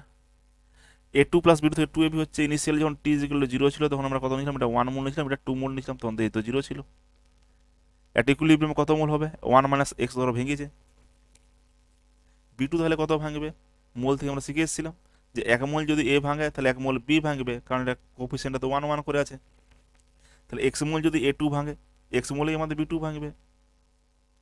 1 মোল A2 ভাঙলে 1 মোল B2 লাগে, 1 মোল A2 এর জন্য 1 মোল B2 লাগে। তাহলে x মোল যদি A2 ভাঙে তাহলে x মোলেই B2 লাগবে, তো B2টা x মোলেই ভাঙবে। তাহলে ইনিশিয়ালি যেটা 1 আর 2 ছিল, ইকুইলিব্রিয়ামটা কি হয়েছে? 1 - x, আর এটা হয়ে গেছে 2 - x। এবার কি বলছে, যদি 1 মোল A2 ভাঙে তাহলে 2 মোল AB তৈরি করে। তাহলে x মোল যদি A2 ভাঙে তাহলে 2x মোল AB তৈরি করবে।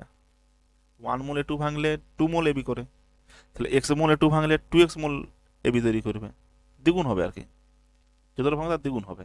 তাহলে কনসেন্ট্রেশন অ্যাট ইকুইলিব্রিয়াম, ইকুইলিব্রিয়ামের কনসেন্ট্রেশনটা কি হবে? 1 - x/3, এটা এটা হবে কত? 2 - x/3, এটা হবে 2x/3। কেন হবে? কারণ কনসেন্ট্রেশন বার করতে গেলে টোটাল মোলকে আমরা ভলিউম দিয়ে বাই করব। টোটাল ভলিউম কত আমাদের? 1 + 2 = 3 হয়ে গেছে, টোটাল ভলিউম হয়ে যাবে কত? 1 - x/3, B2 হয়ে যাবে 2 - x/3, আর ABটা হয়ে যাবে 2x/3। তাহলে KC = কি হবে?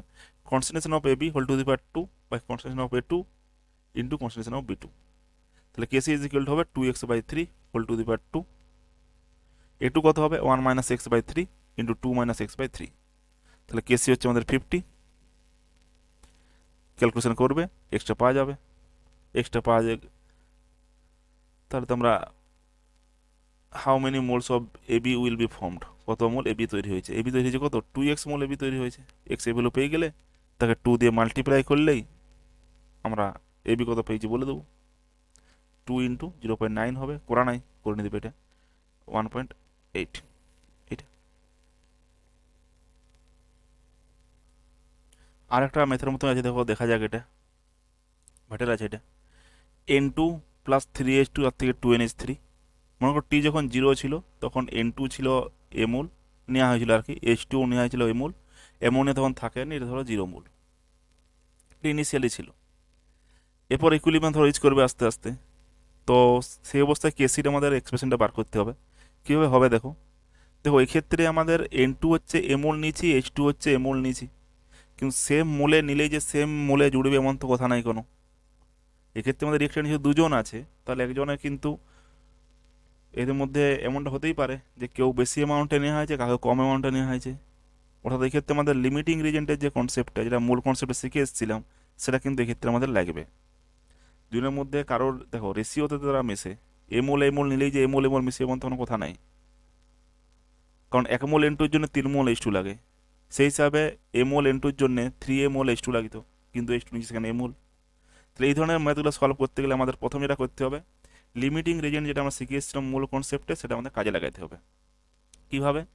এই দুটো যে N2 আর H2 আছে, প্রথমে দেখিয়ে নেব দুজনের মধ্যে লিমিটিং রিজেন্টটাকে, অর্থাৎ কার অ্যামাউন্ট কম আছে, তার গল্পটাই শোনা হবে আমাদের। তো দুজনের লিমিটিং রিজেন্ট যদি বার করতে হয়, লিমিটিং রিজেন্ট বার করার জন্য আমরা কি করি না, লিমিটিং রিজেন্ট ইজ ইকুয়াল হচ্ছে number of mole by coefficient. তাহলে N2 এর জন্য যেটা হবে সেটা হচ্ছে নাম্বার অফ মোল দেওয়া আছে এ, নাম্বার মোল গিভেন, কিন্তু এটা নাম্বার মোল কত দেওয়া আছে, এ মোল নেওয়া আছে, বাই 1, কোফিসিয়েন্ট কত আছে, 1 আছে। H2 কত, নাম্বার অফ মোল নেওয়া আছে এ, কোফিসিয়েন্ট কত আছে 3, তো এটা হচ্ছে A/1, এটা হচ্ছে A/3। দুজনের মধ্যে একজনকার ভ্যালু কম আর একজনকার ভ্যালু বেশি হবে, যার ভ্যালু কম হবে সেটা হচ্ছে আমাদের লিমিটিং রিএজেন্ট, অর্থাৎ ওর অ্যামাউন্টটা আমাদের কম। তো A/1 আর A/3 যদি আমরা ক্যালকুলেট করে দেখতে পাচ্ছি, পরিষ্কার বুঝতে পারছি যে A/3 এর ভ্যালুটা কম হবে। তো যেহেতু এটা কম হবে, তার মানে এই হবে আমাদের লিমিটিং রিএজেন্ট, সেটাকে এক্ষেত্রে আমরা লিমিটিং রিএজেন্ট হয়ে যাবে কি আমাদের H2। H2 হবে কি আমাদের লিমিটিং রিএজেন্ট, তাহলে ওকে লিমিটিং রিএজেন্টের পুরস্কারটা দিয়ে দেওয়া হলো। তো H2কে লিমিটিং রিএজেন্ট হিসেবে আমরা ট্রিট করলাম। তো H2 যেহেতু লিমিটিং রিএজেন্ট হয়ে গেছে, লিমিটিং রিএজেন্টে কি হয়, number of mole by coefficient দিয়ে বাই করতে হয়, বাই করার পর দেখি যার ভ্যালু কম হয় সেটা হয় আমাদের লিমিটিং রিএজেন্ট।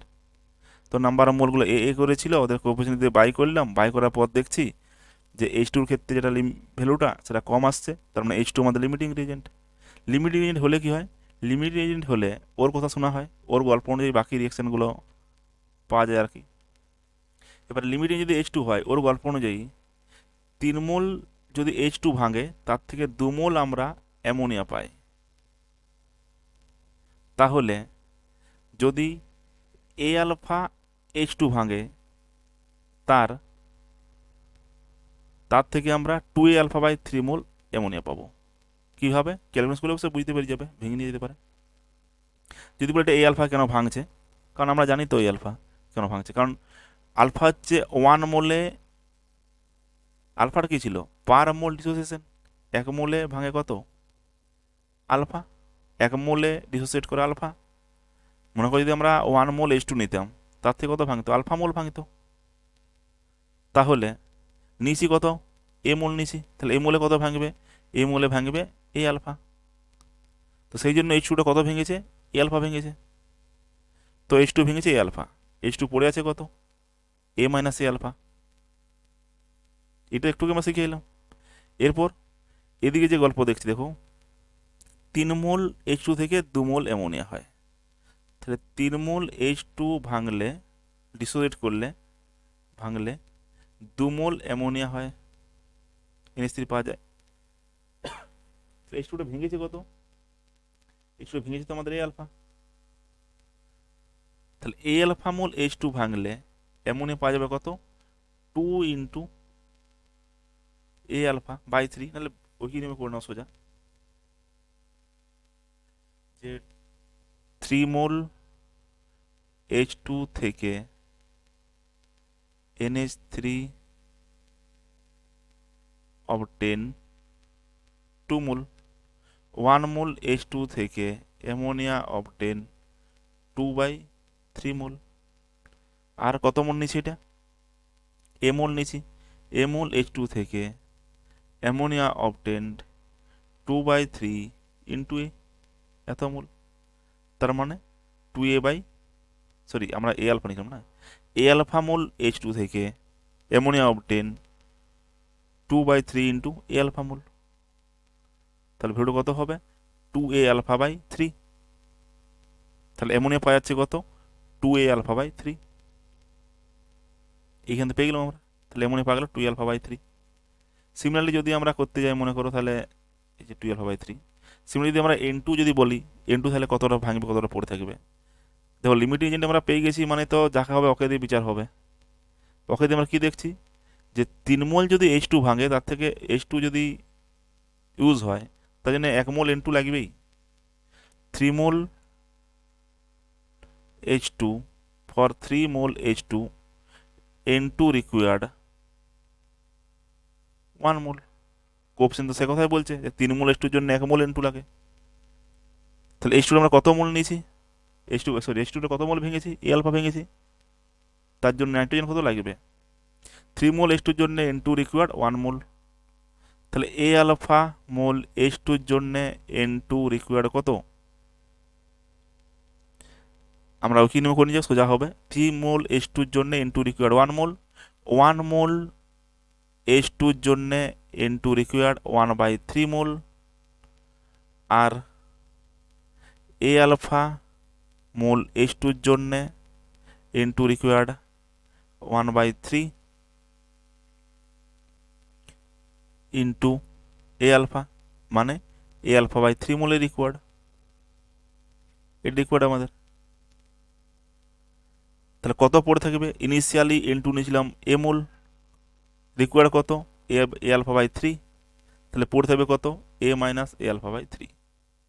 ইনিশিয়ালি কত আমরা এ মোল নিয়েছিলাম, তার থেকে এ আলফা বাই 3 মোল লাগছে, তাহলে পড়ে থাকবে কত A minus A alpha by 3। H2 আমাদের ইনিশিয়াল এ মোল নিয়েছিলাম, তার থেকে এ আলফা মোল আমাদের রিকোয়ার্ড হয়েছে, তাহলে পড়ে থাকবে কত A minus A alpha. R NH থেকে কত প্রডিউস হয়েছে 2a আলফা বাই 3, এগুলো আমরা পেয়ে গেলাম। নাম্বার অফ মোল পেলাম অ্যাট ইকুইলিব্রিয়ামে। আমার তো কনসেন্ট্রেশন লাগবে, নাহলে ইকুইলিব্রিয়াম কনসেন্ট্রেশন পাবো কি করে।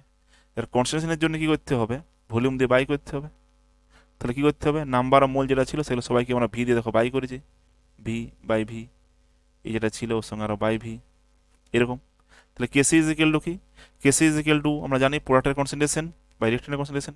প্রোডাক্ট এখানে কে NH3, তার সঙ্গে কোফিসিয়েন্ট 2 ছিল, তো NH3 whole to the power 2 by concentration of N2 into concentration of H2 whole to the power 3। তাহলে কেসি ইজ ইকুয়াল টু কি হবে, কেসি ইজ ইকুয়াল টু হয়ে যাবে 2a alpha by 3v whole to the power 2 by a minus a alpha by v into a minus a alpha by 3 পুরোটা by বার v whole to the power Q. Data যেগুলো পেলাম সেগুলো বসিয়ে দিলে আর কি, এরপর ক্যালকুলেশন করলে যা পাবে সেটা বসাইতে হবে। কেসির এক্সপ্রেশন বার করতে বলেছিল, ডাটা বার করতে বলেছিল, যাই বলুক ভ্যালু বসাবে পেয়ে যাবে। এই ম্যাথটা বললাম এই কারণে যে লিমিটিং এজেন্টের কনসেপ্ট লাগলে তখন কী করবে, লিমিটিং এজেন্ট তো সবসময় লাগবে না, যদি রিঅ্যাকট্যান্ট ধরো আমাদের দুজন থাকে সেই ক্ষেত্রে আমাদের লিমিটিং এজেন্টের গল্পটা আসবে, না হলে লিমিটিং এজেন্টের গল্পই আসবে না। এই দুজনের মধ্যে আবার যদি সেম অ্যামাউন্ট থাকে বা নাম্বার অফ মোর কারো কম কারো বেশি এরকম থাকে, তখন চেক করতে হয় যে দুজন যদি আমাদের রিঅ্যাকট্যান্ট থাকে। এক্ষেত্রে যেহেতু আমাদের দুজন রিঅ্যাকট্যান্ট ছিল তার জন্য আমার লিমিটিং এজেন্টকে চেক করতে হলো। যে মেথড টাইপগুলো বলছি এগুলো খেয়াল রাখবে, তাহলে মোটামুটি কনসেপ্টগুলো তো ঠিকঠাক কভার হয়ে যাবে।